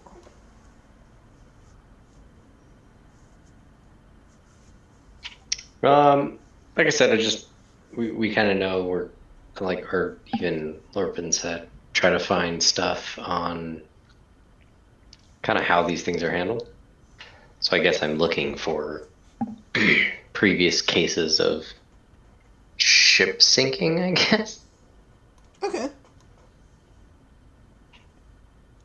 So go ahead and make a scholarship plus focus roll, and for every success, I will reveal something useful for you.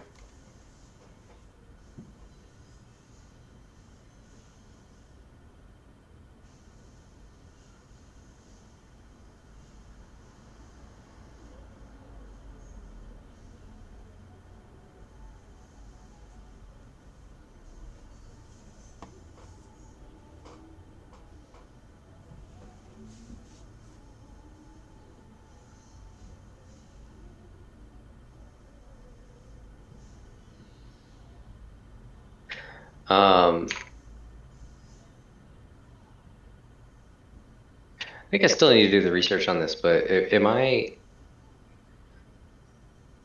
this will be one of the few times I don't know if I'm actually doing stuff in line with my Orin costume yet. Since I'm doing research. Oh, yes. Would it only be magical? No, Orin. So Orin, before Orin was a wizard, Orin was a soldier. This is completely in line with Orin's behavior. Yeah. Okay, so I think this would be the first time actually Orin's in one of line with those crazy characters that like they had a career as a soldier, and then only after they retired did they accidentally stumble into successfully casting cantrip, and so they became a wizard after having had a completely non-magical successful soldiering career.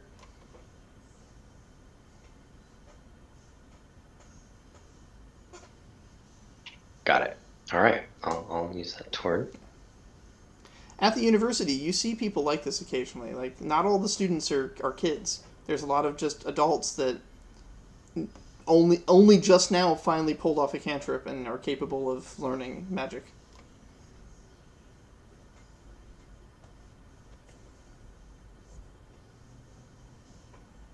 For some, it's their midlife crisis. For others, it's their retirement hobby. 3 success. Okay, cool. And those pips helped you out. All right, so what's going to happen in the trial is that the Justicar is going to basically be running the proceeding, but any decision that they make has to be ratified by a vote from 3 magistrates. It's going to be kind of random who these magistrates are, because the magistrates are appointed by the king, so you're going to have a mix of the wealthy families that are able to, like, basically buy the influence to have a magistrate appointment, along with the king's, like, old war buddies and members of various mercenary groups that the king gave an appointment to in exchange for their, loyalty or their, behavior helping with some military situation. So this pool of people that might potentially be one of the 3 magistrates is deeply random. But in addition to that, each of the 3 are supposed to represent a specific interest. They're not just there to be people and have a 3-person vote so that there's a tiebreaker kind of thing. Each one of them is supposed to represent one of the interests of the king. The first seat, which is considered the lowest seat, is the seat of the people. That person is supposed to represent the interests of the people who live in the city. The second seat, the middle seat, is the seat of commerce. That person is supposed to represent the interests of commerce, businesses, and that sort of thing. And the final seat, the high seat, is supposed to represent the interests of Celebre as a nation. And yeah, it's a random rotation who's going to hit.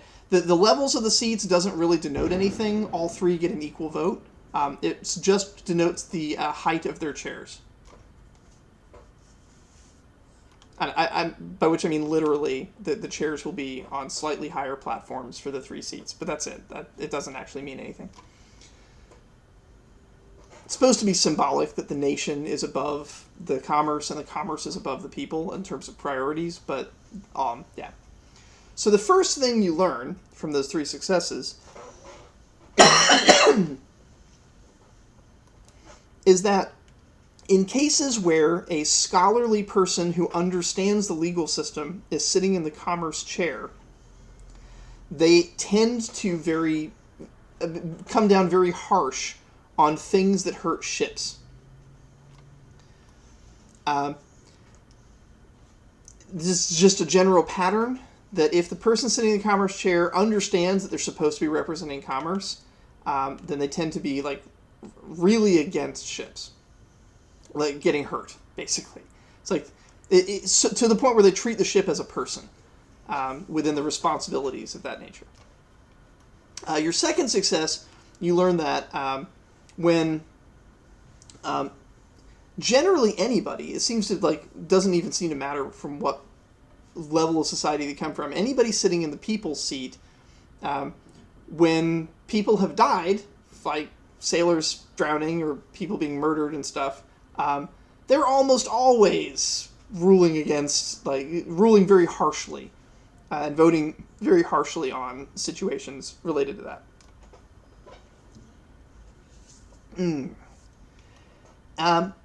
And the third thing that you pick up from all of this is that physical evidence and testimony seem to carry about the same weight, but as part of the procedures, the triumvirate has to vote on what is true. So if any piece of evidence being introduced, they'll tend to consider it to be true. If like the three vote on it, you notice that mercenaries and military people have a strong tendency to accept physical evidence over testimony, whereas more like merchants and wealthy people tend to accept testimony more than physical evidence. Now, you don't know who's been randomly pulled to be the magistrates yet, but those three pieces of information about things involving boats should be hopefully helpful to you in figuring out how to proceed.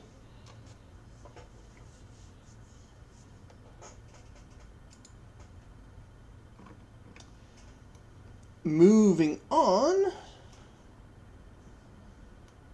Zara. Zara, what are you up to? You're going to go look for ship records. Which guild would you like to look for first? So, let me see. Maybe would Rights and Properties Guild be the one that has information on who might have chartered the boat, people that were on board, just general information about that particular voyage that day? Go ahead and make a scholarship check. Cunning plus scholarship.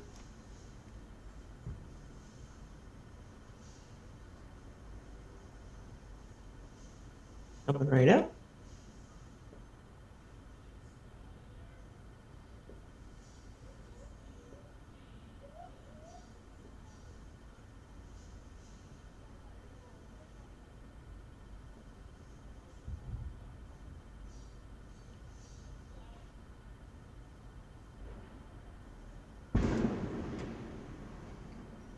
So, with 3 successes, you would know pretty handily that the Rights and Properties Guild is the least likely to have any kind of record of this.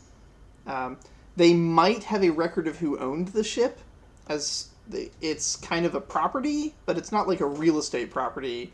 It's like a physical object, and yeah, they don't really care. Okay. Would Zara know which guild would be the best one to look for that information? The I fishing guess maybe guild, the Fisherman Guild? The Fishing Guild is the most likely to have a record of it. There is a chance that the Teamsters Guild would also have a record of it, but their record would be more of a labor report of having loaded the ship. Whereas the Fishing Guild would have a record of like who captained it, who their crews were. That's their territory. Great. Then I will start there.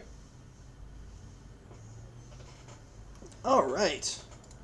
The immediate vibe you get from the Fishing Guild is that they're excited to hear that the criminal that destroyed this beloved ship will finally be brought to justice, and that the sailors who died that day can finally rest in peace in their various afterlives. Boy, do they have a surprise in store. I am not going to reveal that to them. What I will do is say, if I need to make an excuse for why I'm here, I'll just say that I'm helping with the legal case against, to help make sure that justice prevailed. I'm going to keep it vague. Okay. So make your scholarship plus focus check to sort through the records, and let's see how many successes worth of information you get.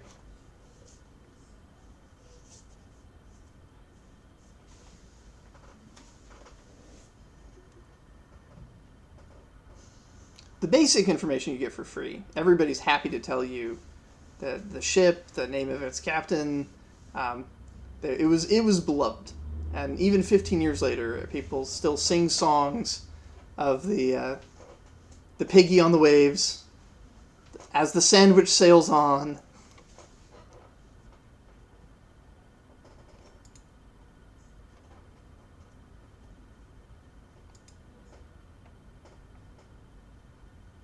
All right, there's my roll.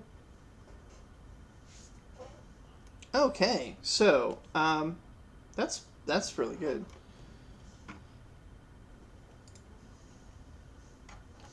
All right. So on that particular day, you note on 3 successes that there was a significant change of crew.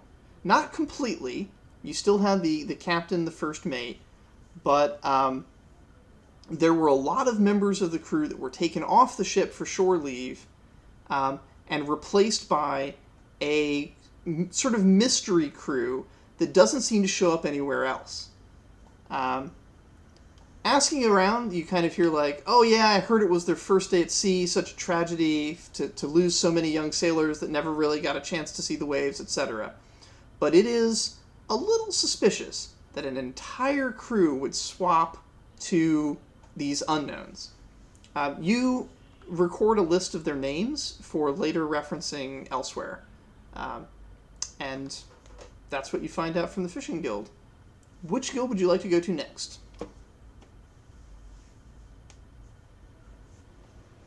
Okay, the next thing I'm looking for is, well, I guess at this point, it'd be nice to figure out who made the call to swap out the crew. It feels like there would have to be some sort of financial transaction on that, but I'm not sure if that might be the case. But just trying to think through how I can find out who's kind of it seems like there's someone making some moves here, and I'm trying to get down, find out their name, basically. You're definitely getting that sense, yes. Somebody made some moves. Somebody swapped the crew out for a different crew that maybe was not delivering food, but you don't have any information about the cargo. It's listed as they're carrying food, and here's a bunch of mystery people that show up out of nowhere with no history and hopped on that crew right before it sank. Could I find the records of what actually was put on the ship? The records here say food. Okay. Barrels of cheeses, barrels of wine, bread and fruit. Mostly it's the stuff that they can't get at home. So they have lots of local meats and local cheeses and stuff that'll keep. So all the meats were salted. All the cheeses were nice and moldy. Do they have any financial record? Yes they do. Could we find out who, like a ledger of, who paid for the voyage, or who was planning on purchasing the goods, the food that once it arrived at port? Or for how much? With 3 successes, I can tell you that most of the voyages were a collaborative venture where the guilds that were getting stuff out of the colonies were basically funding to have food brought to their members overseas. But this most recent, the night of the tragedy, it was entirely government funded.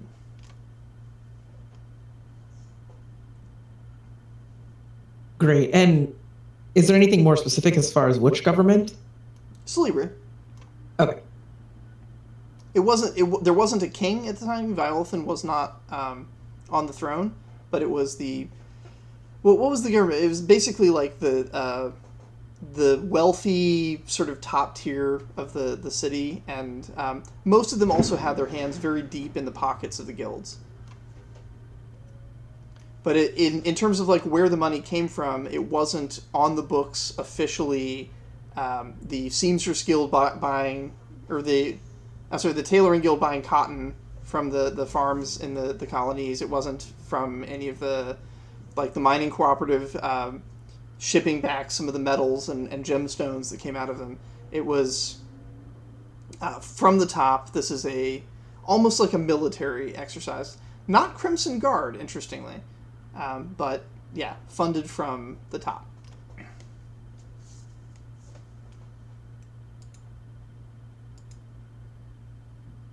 Okay. And I have some of the names of people. So, like, I wonder where I can look up, like, birth records or just, like, any records of, like, kind of digging into the people that were on the boat. Yeah, and as much as we attribute a lot of our modern sensibilities to this city, it is kind of a medieval place. So the birth records are not very good, but there are guilds keep records of membership, so that's something. And yeah, what's suspicious here is that the fishing guild only has records of these members here and nowhere else, except for the captain and the first mate. So they were still the same, but the rest of the crew was swapped for unknowns. But you have all those unknowns' names, so if you encounter them anywhere else, you'll know. Got it. Okay, so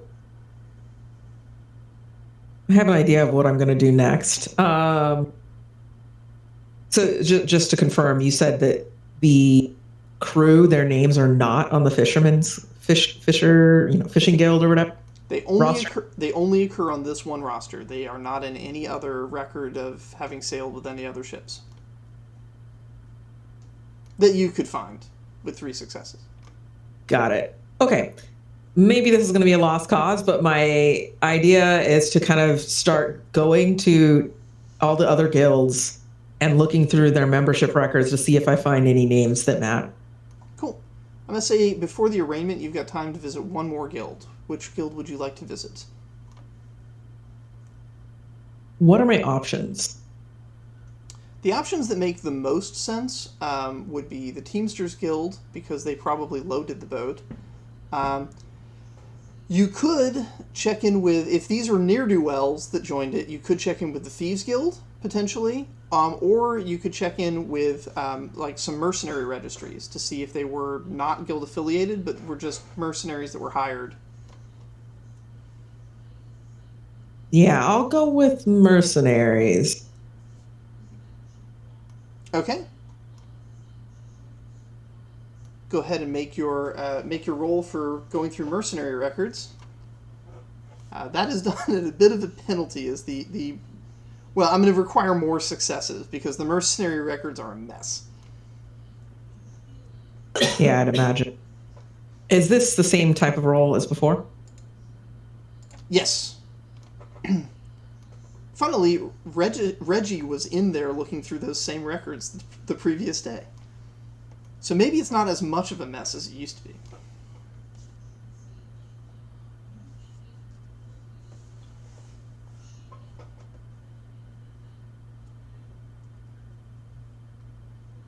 All right, there's my roll. So that's not enough successes for you to find any like definitive pattern, but you do see some of the names in here.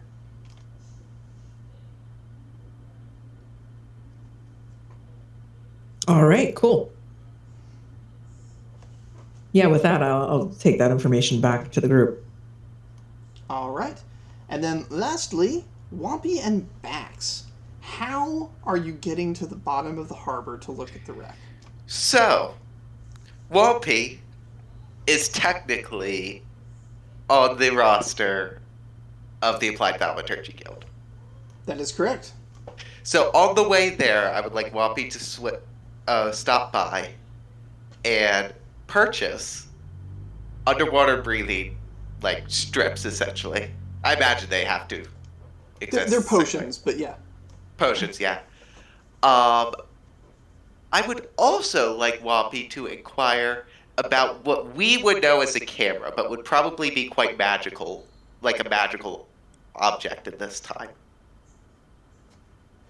Where the way I basically envisioned it would be like something that could like record an image and then magically place it on some magic paper that the Applied Thaumaturgy Guild also sells.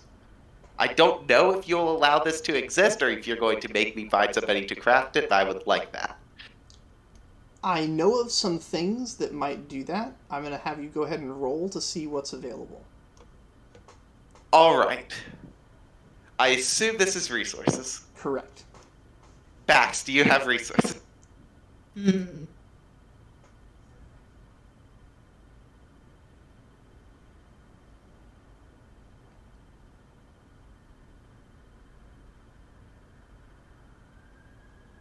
I got 2. That's more than Whoppy.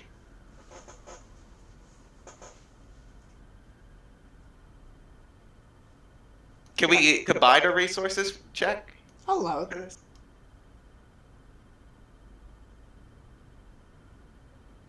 Do I get anything for being on like the roster of the Applied Thaumaturgy Guild? You'll get to spend money to enhance your result if you want.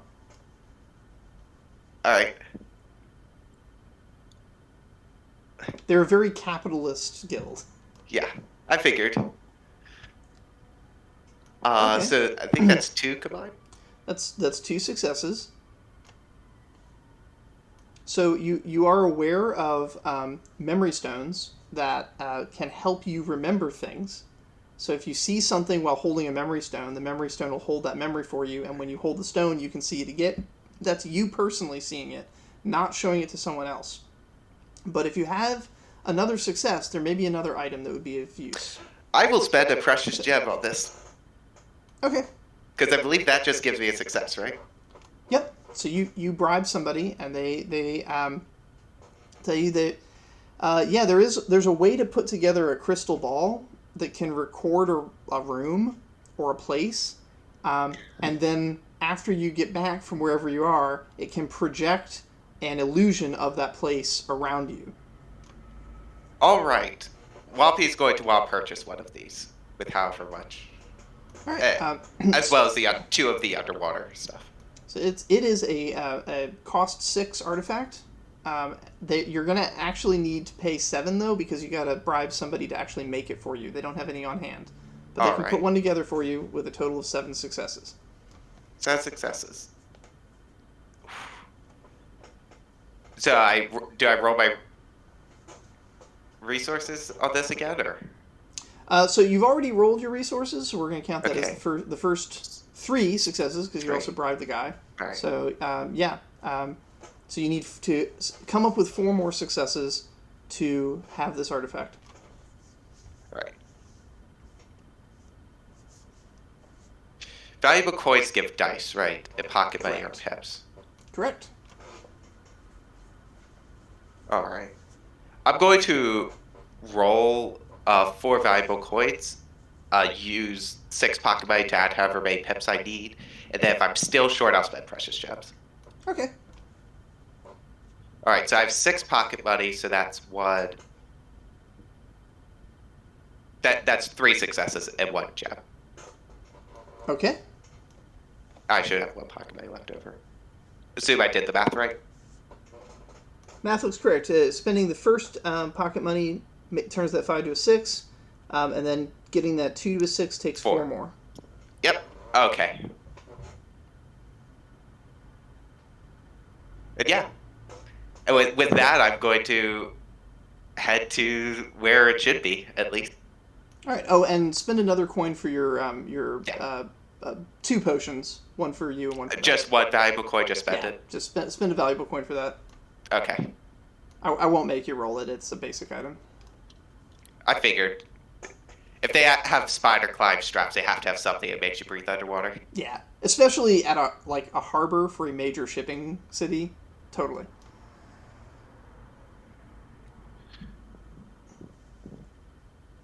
And yeah, I'll just head to the docks with that. I assume that doesn't take too much time. No, that's quick. You just stop by on your way. They take your money, put it together. It's a fairly valuable thing, so it's something you'll probably want to keep an eye on, even after you're done using it for this adventure, because crystal ball with that kind of ability is pretty rare. Yeah. Alrighty, Bax, are you drinking your potion going down too? Yep. Then down you go. What are you guys doing to weigh yourselves down so you actually sink in the water? Or are you gonna try and just brute force it and swim? Can we borrow some of the weights at the orphanage? Yes. I mean, they're your weights. It's not even borrowing. They belong to you. Yeah, let's do that to weigh ourselves down. Wouldn't you lose them in the ocean when you're done and you need to go to the top? Unless you walk out, yeah.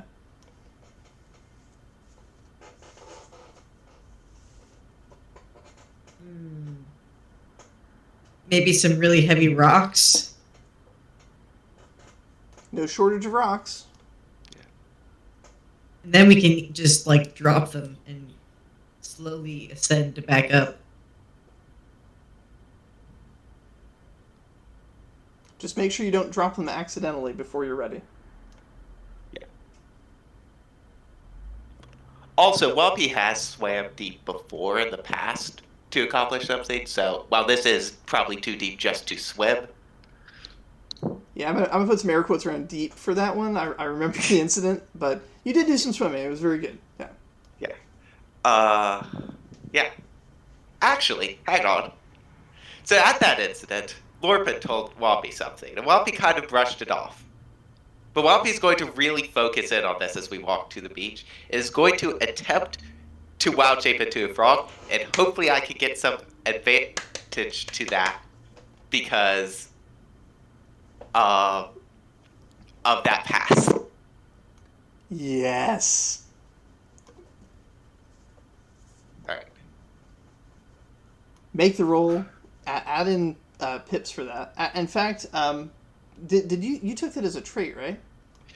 I took Whompy Wolf Rider, which is related. It's still druidic. Oh, okay. That's the one you told me to take. Right. I feel like it could apply still in this situation. We'll see. Maybe you'll become Whompy Wave Rider. Because Whompy Wolf Rider is mostly just about Whompy has a connection to druidism, essentially. Yeah. Okay, so I'll say you have advantage here. So, Alright. with advantage, you can. This can be a focus plus scholarship plus your druidic ability. I am going to spend a character point here as well to gain to use one use of I know what I'm doing. Okay. And use performance instead of that. I would also allow you to use a character point to just succeed and work towards having wild shape as a frog as a permanent ability you have.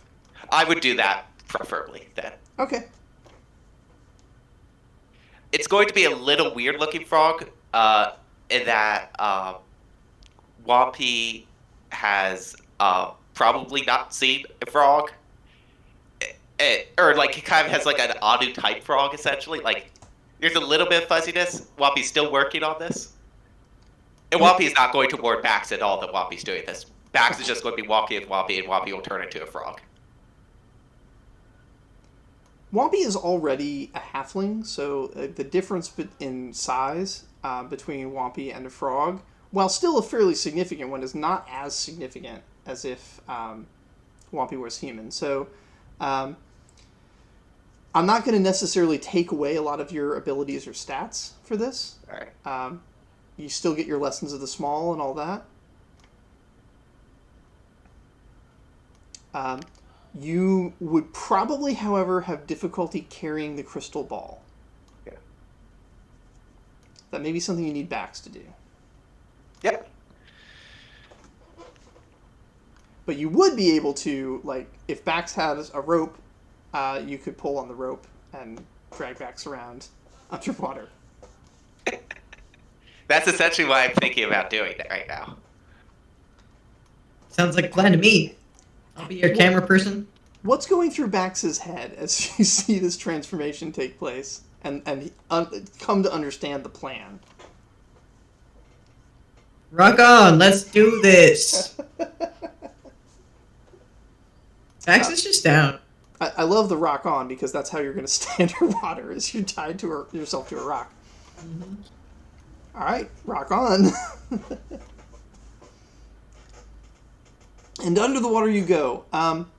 In the noonday light, the light filtering down into the bay, it ripples with these sort of light waves that are bouncing as the ships above create wakes. And you sink down. Over top of the wreck, you actually see, floating in the harbor, is Radico's little raft / hut up at the top. But you are deep beneath. The harbor is particularly deep because what happened here is the city was built on a cliff, and then a cataclysmic event occurred that caused the oceans to rise, and the lower section of the city was flooded. So what's down here, in addition to it being sort of, boats above, is the ruins of a city. Old Celebre, the poor districts, basically, back when Celebre was an elven city, before the cataclysm. And amongst all these old buildings, there are some shipwrecks, plural. But a lot of them are particularly old. And the one that you're swimming out to, based on the records that they have of it, is only 15 years old, although that's still enough time for a fair amount of rot to set into the wood. But you arrive here. So Bax, you're generally being guided in by Wampy. But I do need to make sure that you don't lose hold of that stone. The rock, the big old rock you're holding on to keep you down here. If you lose that, the buoyancy of your body is going to send you upward. So I need you to just go ahead and make a Vigor plus Athletics check. As long as you have some successes, you're fine. But if it zeroes out, then this mission's over before it began. Bax really is going to vigor their way to the bottom of the ocean. It turns out, yeah. I accidentally brought the most qualified person. So I've got a vigor of 2 and an it's athletics, right? That's right. So that's 2.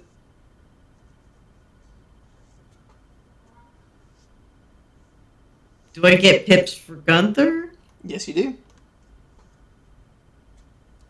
Gunther would have loved this. All right. You hold fast to the rock as you are guided by the Wampy Frog to the shipwreck. And here you're able to make use of the crystal ball to create your recording. Is there anything else you'd like to check out while you're down here? Obviously, you can examine the recording when you get back, but the recording will be purely visual. It's not going to show you anything that's hidden. It's not going to let you pick things up and stuff. So if you want to do any physical investigation, let me know, and then you're going to have to roll a vigor check every time until you fail and float. All right. So as for the recording, I'm putting particular emphasis on the explosion area. Okay. I'm not looking too hard at what's there now because, again, I can look at that later. Whoa. So there is essentially a segment of the middle of the ship kind of missing. The upper deck gone. The edges around this crater's splintered, and the sides also kind of gone. But the bottom of the boat's still there. It's almost like a sphere that was centered somewhere below decks, just disintegrated major sections of the ship quite violently. Things are bent outward. Yeah. You do not see any holes that might have been caused by cannonballs. In that case, I'm just going to put particular emphasis on recording that part of the ship. Okay. And then, whew.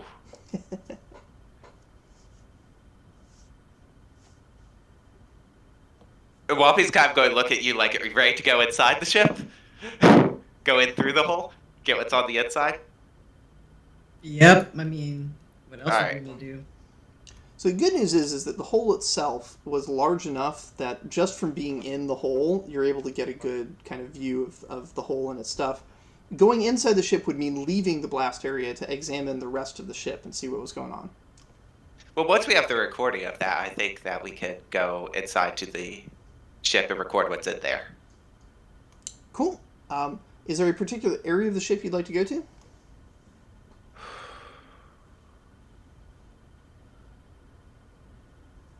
Yes, the wherever the crew would be as a ship pulled out of harbor, essentially. Like Most of the crew would... under the in terms of under the deck, like whatever crew would not be on top of the deck assisting with that. All right, so that would Probably the quarters. yeah, they'd be stowing and making sure all the stuff is secure. I'm kind of looking for bodies, as horrified as that is. You do find some bodies. Yeah, I honestly, they're going to be skeletal. completely. Yeah. If Strip you the allow flesh. Whoppy the Frog to do this, I would like to examine the bodies for something identifiable on them. Okay, go ahead and make an investigation plus perception. Not his strong suit, but I think we could get this done.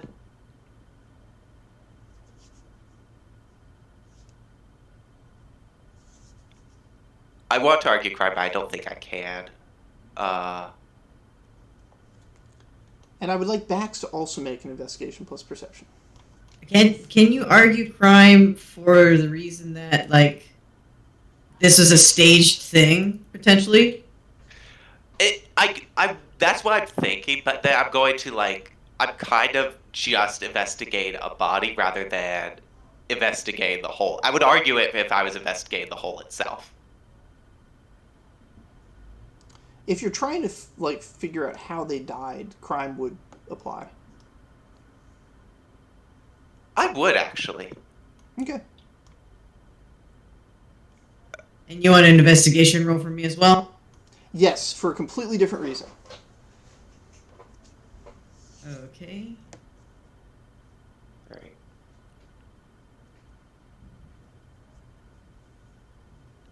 I'm going to also, I think, add my. Can I add my pips for lessons of the small on this because I could get into little crannies? Just Yes. the crannies.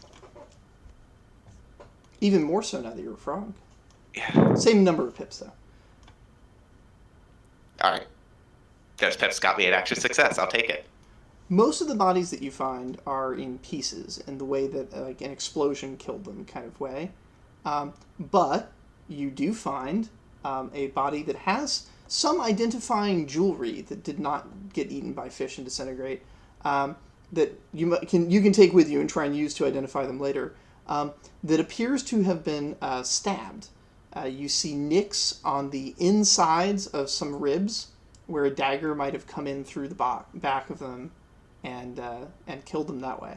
So something went down that was not related to the explosion that killed this person, whomever they may be. So maybe some kind of attack, some kind of mutiny type of situation potentially. I did roll a 1. That's all I had. All I had was a perception of 1. I don't have any investigation because Crimson Guard, for some reason, my drills didn't include investigative work. There's a different drill you can take that does, but yeah. You have to start with the teamwork line, and that proceeds into investigation. It's gonna take me freaking forever, man.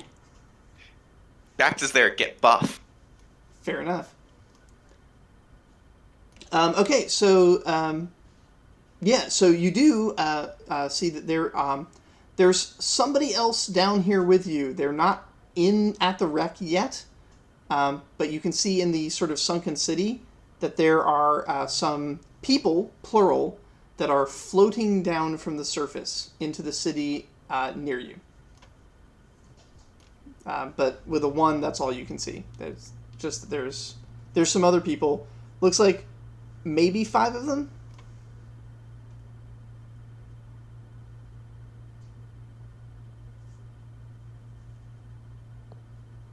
All right.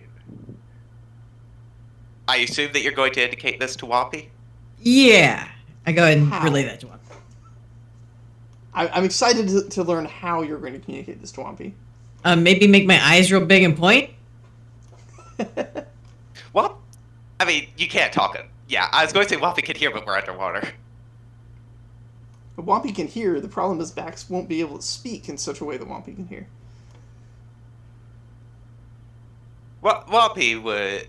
I feel like we would have agreed on some signals going in. So I'm going to say Wappy would understand that. Alright, Oh. that's fine.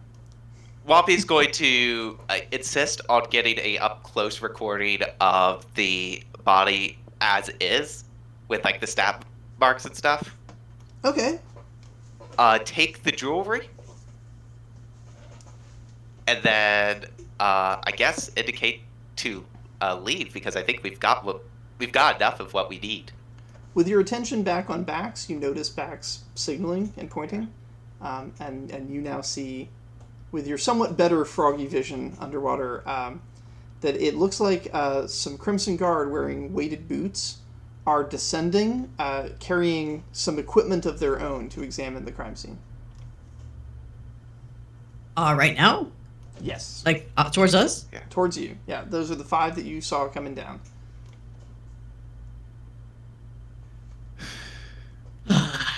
Do we have jurisdiction? We have jurisdiction to be doing this, right? I can operate You do. under... That's correct. Oh, So the Okay, question I'm is- assuming I received some basic training and can signal to the others Crimson Guards, since they're... I would know their call signs and such, so... Yep. And how to communicate with them.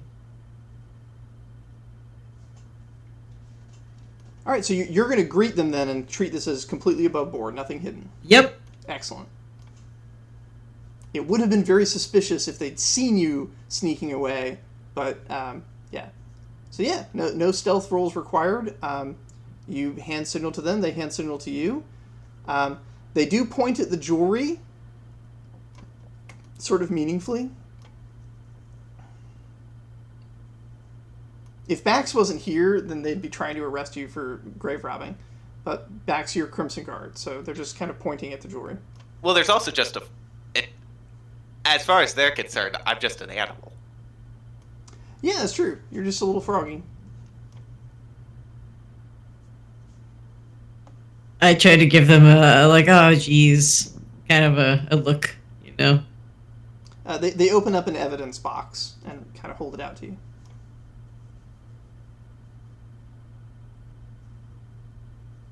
Yep. Point meaningfully at the box. Yeah. Do I... Okay. Hang on. Here's a question. Just an idea. This ball probably came in a box, right? The crystal ball? Yeah.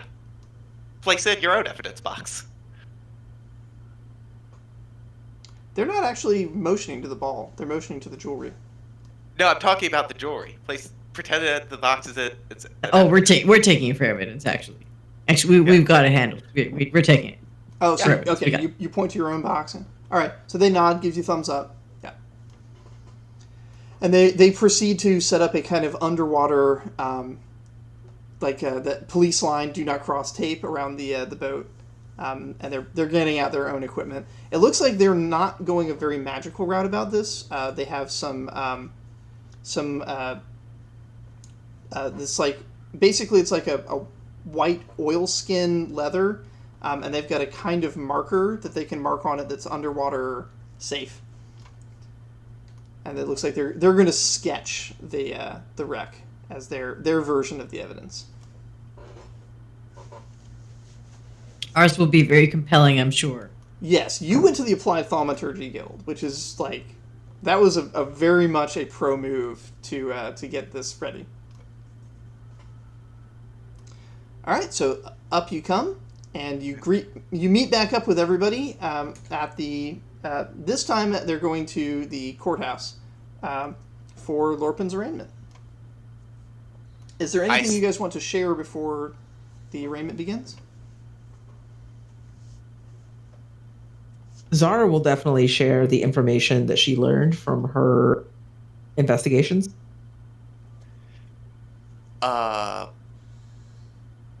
Whoppy will presumably transform out of being a frog at this point. Maybe Whoppy waits for dramatic effect to transform in front of everybody, but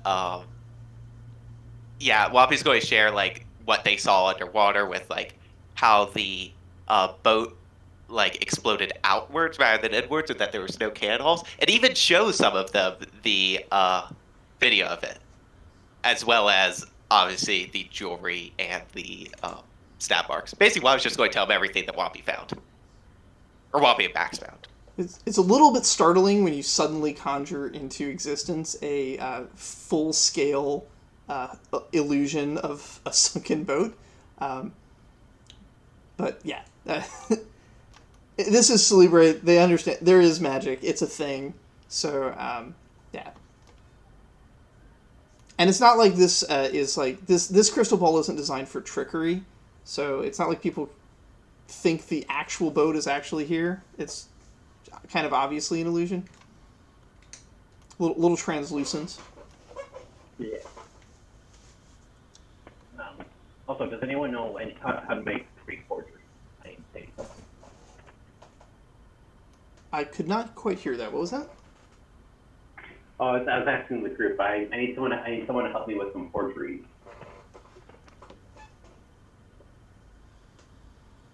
Anyone here good at forgery?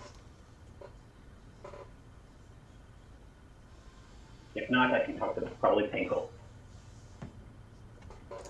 Gorham is here, and he's gonna help represent Lorpin.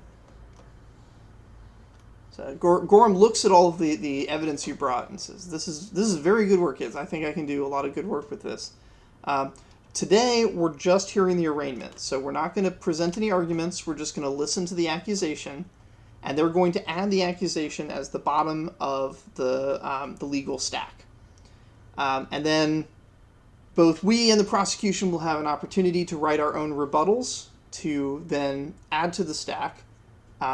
And then once we're satisfied with the stack of claims, we will then schedule a date with the judge and sit down with the judge, or the judges, the 3 judges, and from top to bottom go through all the claims until we get to the bottom and have a final decision on the accusation.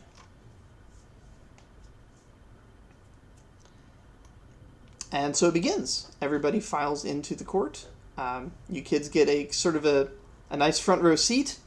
The 3 chairs at 3 different heights are occupied by 3 judges. Where they're actually not technically judges, they're magistrates. That's sort of a different position. But the Justicar comes in and begins the proceeding.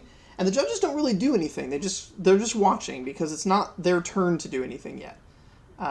The initial proceeding is that the Justicar accuses Lorpin of violating the legal orders and rights of the city, and essentially saying like Lorpin has given up his right to speak with the king's authority by acting in ways that countermand the interests of the people and the commerce and the city in the following ways. And his written document basically says, directing his vessel to commit an act of violence against a Celebran vessel, and committing violence against a Celebran vessel. So he's got both statements are there. So as long as one of those is true, Lorpin's in a great deal of trouble.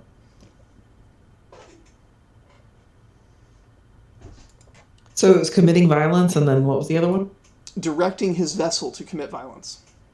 As the captain of a vessel, he is responsible for the actions of his crew, unless the actions of his crew were mutinous.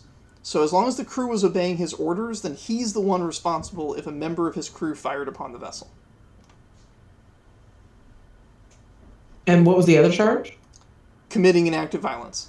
So okay. they're basically covering it on both ends. If Lorpin fired the cannon that blew up the ship, then Lorpin's in trouble. If Lorpin ordered someone else to fire the cannon, Lorpin is still in trouble. They're covering their bases in that regard, which is an indication possibly that they don't really know what happened, or it's just them being thorough so that they can make sure they get a conviction on something.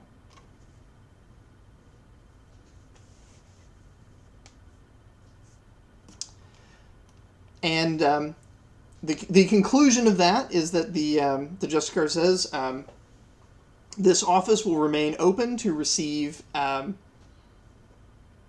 receive addendums to the stack so that claims can be made on this accusation, and we will resume in 3 days' time for the trial. And yeah.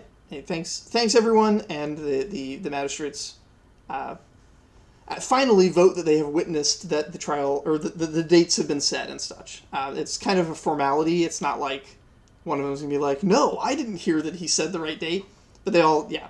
So they 3 of them cast their votes and they go. Having now seen them, you guys will be able to, in future days, research the magistrates to see what their dispositions are like. And start filing your claims appropriately. But for now, this is the end of the day. You guys go back home, and everybody is finally home safe and able to make a proper rest. Which brings us to the other characters. During the day, since they didn't get a chance to go to school, everybody got a nice, good rest. So if there was any tax that they needed to recover, they get their 2 tax recover from resting for the day. This is in addition to the 2 tax everybody recovers for sleeping at night. But also, they had an opportunity to go shopping. So we're just going to go through the list here. Did Reggie or Shari do any shopping today? We did not. Okay. You just rested. Go ahead and recover tax if you had any. Quick question. Are we allowed to have a character give somebody money for the purposes of buying a specific thing? Like I've had Whoppy give, say, Nast money to buy Whoppy a thing. I did give you an opportunity to do that at the beginning of the session, so if that's something you wanted to have done, then absolutely. Yeah. I just wanted to ask that before we got too far to the woods here. Let's see. Did Leica or Trumpy purchase anything? Leica, no, because Leica does not have a treasure hoard like Trumpy does, and Trumpy is holding their treasure for an opportune moment of mischief. Maybe potentially a future shopping spree at the Applied Thaumaturgy Guild, but for now, no. Okay, no problem. Francis and Honore. I know that Francis destroyed their clothes, so I think at the very least Francis should spend some time with Coddle getting a new outfit.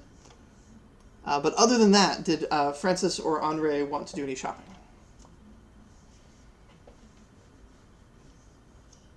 Yeah, I think I'm also going to save my money for now, but I suppose if Francis could kind of acquire some clothes, that would be cool. Cool. Would you like Coddle to make you a costume representing your childhood hero, or is Francis growing out of that phase now? So he already has his childhood hero costume. Oh, Medalla costume. Were you not wearing the Medalla costume when you shredded your clothing to make that bag? Oh wow, yeah, maybe that's it's what I would have had to have been wearing. Yeah, in that case, yes. At the time I had mentioned I had shredded like my student clothing, I think, or something like that. But yeah, it was the cloak. This I mean, good growth. realistically, I probably was wearing the Madala costume because I jumped down into the fray in that costume. So I'll actually have Coddle make me a new Madala costume. Okay. But this time scarier, more fierce. I'm going to kind of give him some artistic direction. Okay. Do you want any like skulls on it or anything? We're gonna go kind of goth, Yeah, definitely. like a The bear necromancer skulls? vibes. Yeah. Alrighty. Necro. How much does that cost? Coddle will make you the costume for free. Oh, Because, how kind. well, yeah. Coddle has, shall we say, a relationship with Miss Mabel. But yeah, anything in addition to that costume that you want to purchase would cost money.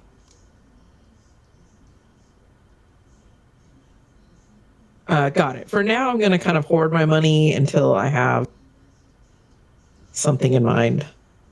Okay. Well, actually, I just realized you mentioned last session there was the advertisement for all the cool stuff that we saw them use. Could you give a quick rundown of what's available for sale? The Applied Thaumaturgy Guild makes some standard equipment that they issue to the Crimson Guard on a regular basis. This includes these 3 types of stickers they can put on their boots. One of them is a sticker of haste that makes them run really fast. One of them is a sticker of jumping that lets them jump basically like an Anu, like they can just jump really high into the air. And one of them is a spider climb, which messes with gravity a little bit, but makes their boots kind of sticky so that they can essentially just run up walls as though the wall is the floor. They also make the darkness powder that you guys used during the heist, and a variety of other kind of useful potions. They make some equipment that thieves find rather useful. So they make an unlocking kit that you can put up against a wall and feed in one of those little glowing marbles, and it will unlock a door. They also make some explosives that you're not allowed to buy as a child. So, but they exist, and maybe you could con your way into getting.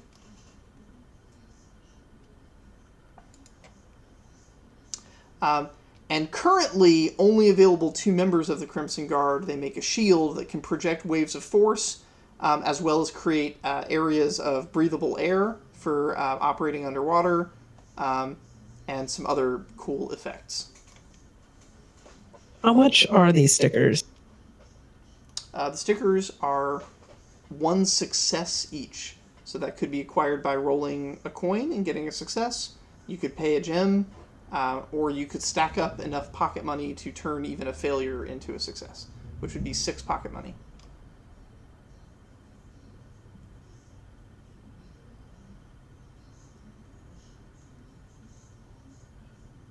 Okay. In that case, Francis is going to get the sticky sticker for the sticky shoes. Right on.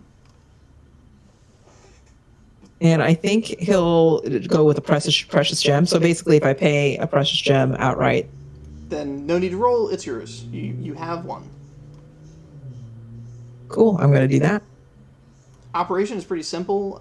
You peel off the back, stick the sticker to one of your shoes. The magic will take over and connect to your other shoe, and you'll be able to just walk straight up walls as though they were the floor. Cool. And then how much is the underwater breathing apparatus? Oh, underwater breathing potions, same thing. They're 1 success. Oh, it's just a potion, one-time use. Yep. Got it. Okay, I'll hold off on that for now. Do the shoes have or the sticker for the stickiness? Is that one-time use? Yes. Okay. And does it have a quality or anything like that? Yeah, I think it does. I think they're like quality 4. The quality's not super important because they don't actually give you pips or anything. They just they alter the state of reality. Cool. I guess if you were to disassemble it and try and figure out how it works, they're quality 4 for that purpose. Sounds cool. Yeah, then I think that'll be it for my character. Cool. Tice, to answer your question, so 5 pocket money would turn a roll of a 1 into a success, but a roll of a 0 would require 6. Okay. So if you don't have anything to roll, then you would need 6 pocket money. Okay.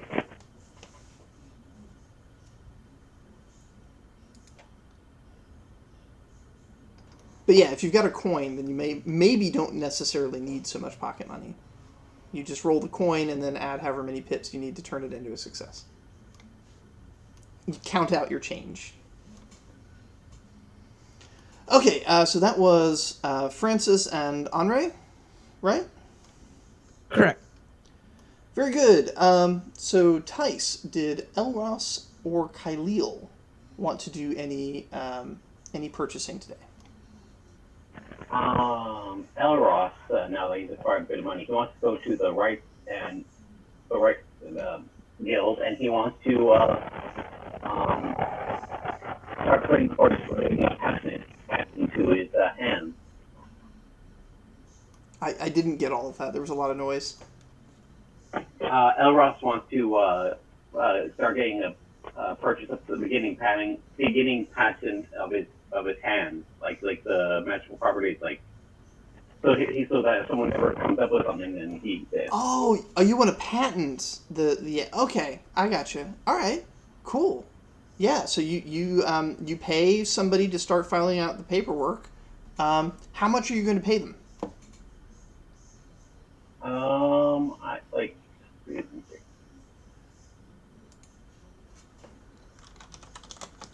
We'll get dividends. I'm gonna just give him 5 precious gems then.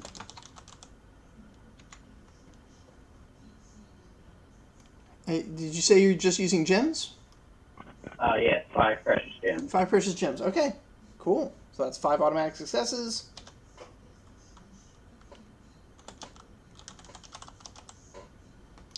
The paperwork process has begun. Then you've hired somebody, and they're happy to work for your generous pay. That's good, actually, because that gives them a little bit of extra money to start bribing some people, too. So that may get expedited. Yeah, and for Kyleel, he's been spending quite a few days learning about the preaching. He's just gonna, he doesn't have any money to really spend, so he's gonna spend his days going throughout the city to preach the word of his newfound faith that he's part of. Okay. See, to widen his branch to see if there's anyone else that. And remember too that there are it's not just like the lonely priest, like because you guys successfully rescued the Birdtail mother, and along with her came a bunch of Apthians. You have some like real first-hand Apthian priests that you can talk to now as well. Yeah, he spends his day with them. Cool, very good. Let's see. Kofrik and Mina, are they doing any shopping today?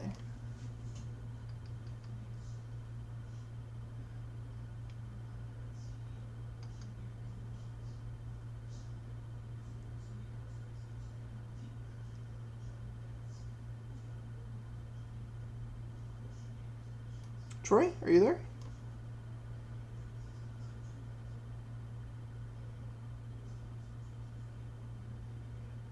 Okay, we can handle that next time. And then, Nest, right. Did Nest do any shopping? Yes. Now, if you'll allow it, I would like to say that in exchange for... Actually, I want to start with Whoppy. Whoppy has asked Nest to buy Whoppy a really fancy, like, letter writing set, essentially. I'm pulling a blank on what it's called. Calligraphy set? Is that the right word? That's the right word. Whoppy wants that. It basically tells Nest no expense is too much. I guess I'd probably be aiming for like some like quality 4 type of thing. Would probably be around what I'm looking at for this. Okay. I mean, for writing sets, quality 4 is really nice. Yeah, like Wallopy wants a really fancy one. Just because Wallopy needs to write letters to likes to write letters to a bunch of really important people, and sometimes, your letter gets lost when it's scrawled in crayon. So yeah. So, quality 4 mundane, you really only need one success to buy that. But if you would like it to have some kind of special property, such as automatic ink refill or any kind of magical effect, such as, because one of the things they do have here is they have copier quills. So they've got these calligraphy kits where person writes with one quill and several other quills copy their movements so that it's writing the identical thing on multiple pages. There's all kinds of fancy effects. It sounds like you just want a personal set for corresponding. Or want a personal set. I want something that also would help with almost like give me assistance on an artistry role of some type. Okay. I assume that's the correct stat for letter writing. It sounds like it. It is. There's a variant of the copy quill which moves at a different speed. This is useful for artists who want to make something very small and very detailed. So what you do is you have a big piece of paper and a small, or whatever your other piece of paper is. You draw a very large shape, and it makes a very tiny copy of that shape, which can be useful for that sort of thing. So you want a size differentiated copy quill. Essentially, I would also like automatic ink refill as a feature, if that's all possible. To get both of those features, you're going to need 3 successes worth of purchasing. Okay, so I would ask if I roll Whoppy or Ness resources. I imagine that you're rolling whoever's going shopping. It's Ness. Also, it doesn't matter, so I'm just going to roll my resources and then add whatever's necessary. All right, I'm just going to add 2 precious gems onto that. Okay. From Whoppy, because Whoppy would have basically what I would have given, get what deal you can, bring back the change. You may use the change on your, because Ness wants a new spellbook. Gotcha. And that's the exchange. I think it is kind of cheap because it is me, both of them are my characters, but I think that's fair. Yeah, that's fair. That's a fair negotiation.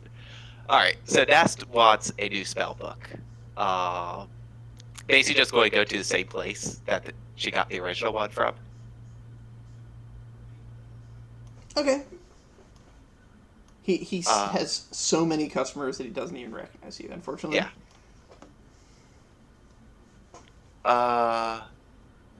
And yeah, but if I was going for so I have a quality 5 spellbook. I do have a little bit of space in it, but not much.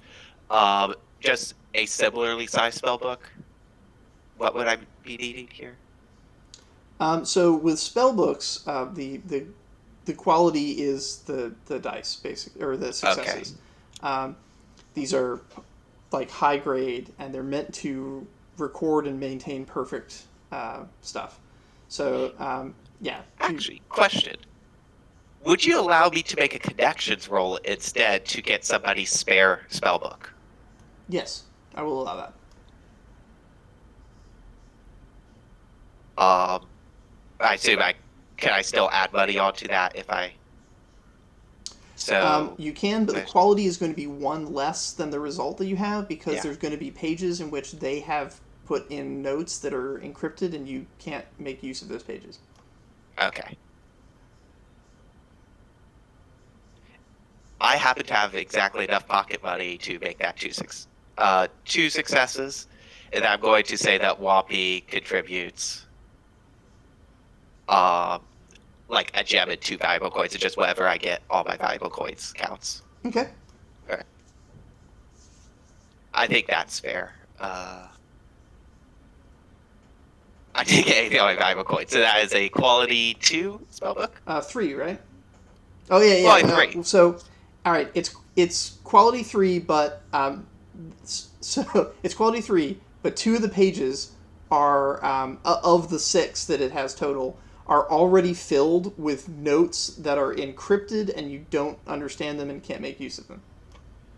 Would that be like a property that I could at some point decrypt them? Yes. Okay.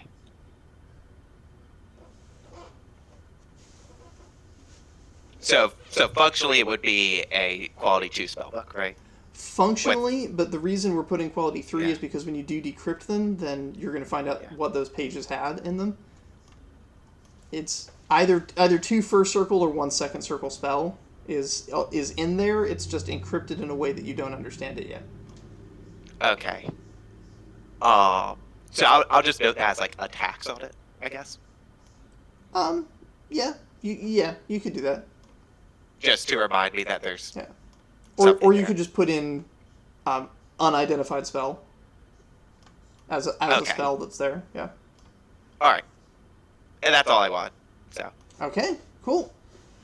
Well, I think that brings things to a close. Thank you, everyone. We went quite a bit later tonight, but with the holiday, that's fine by me.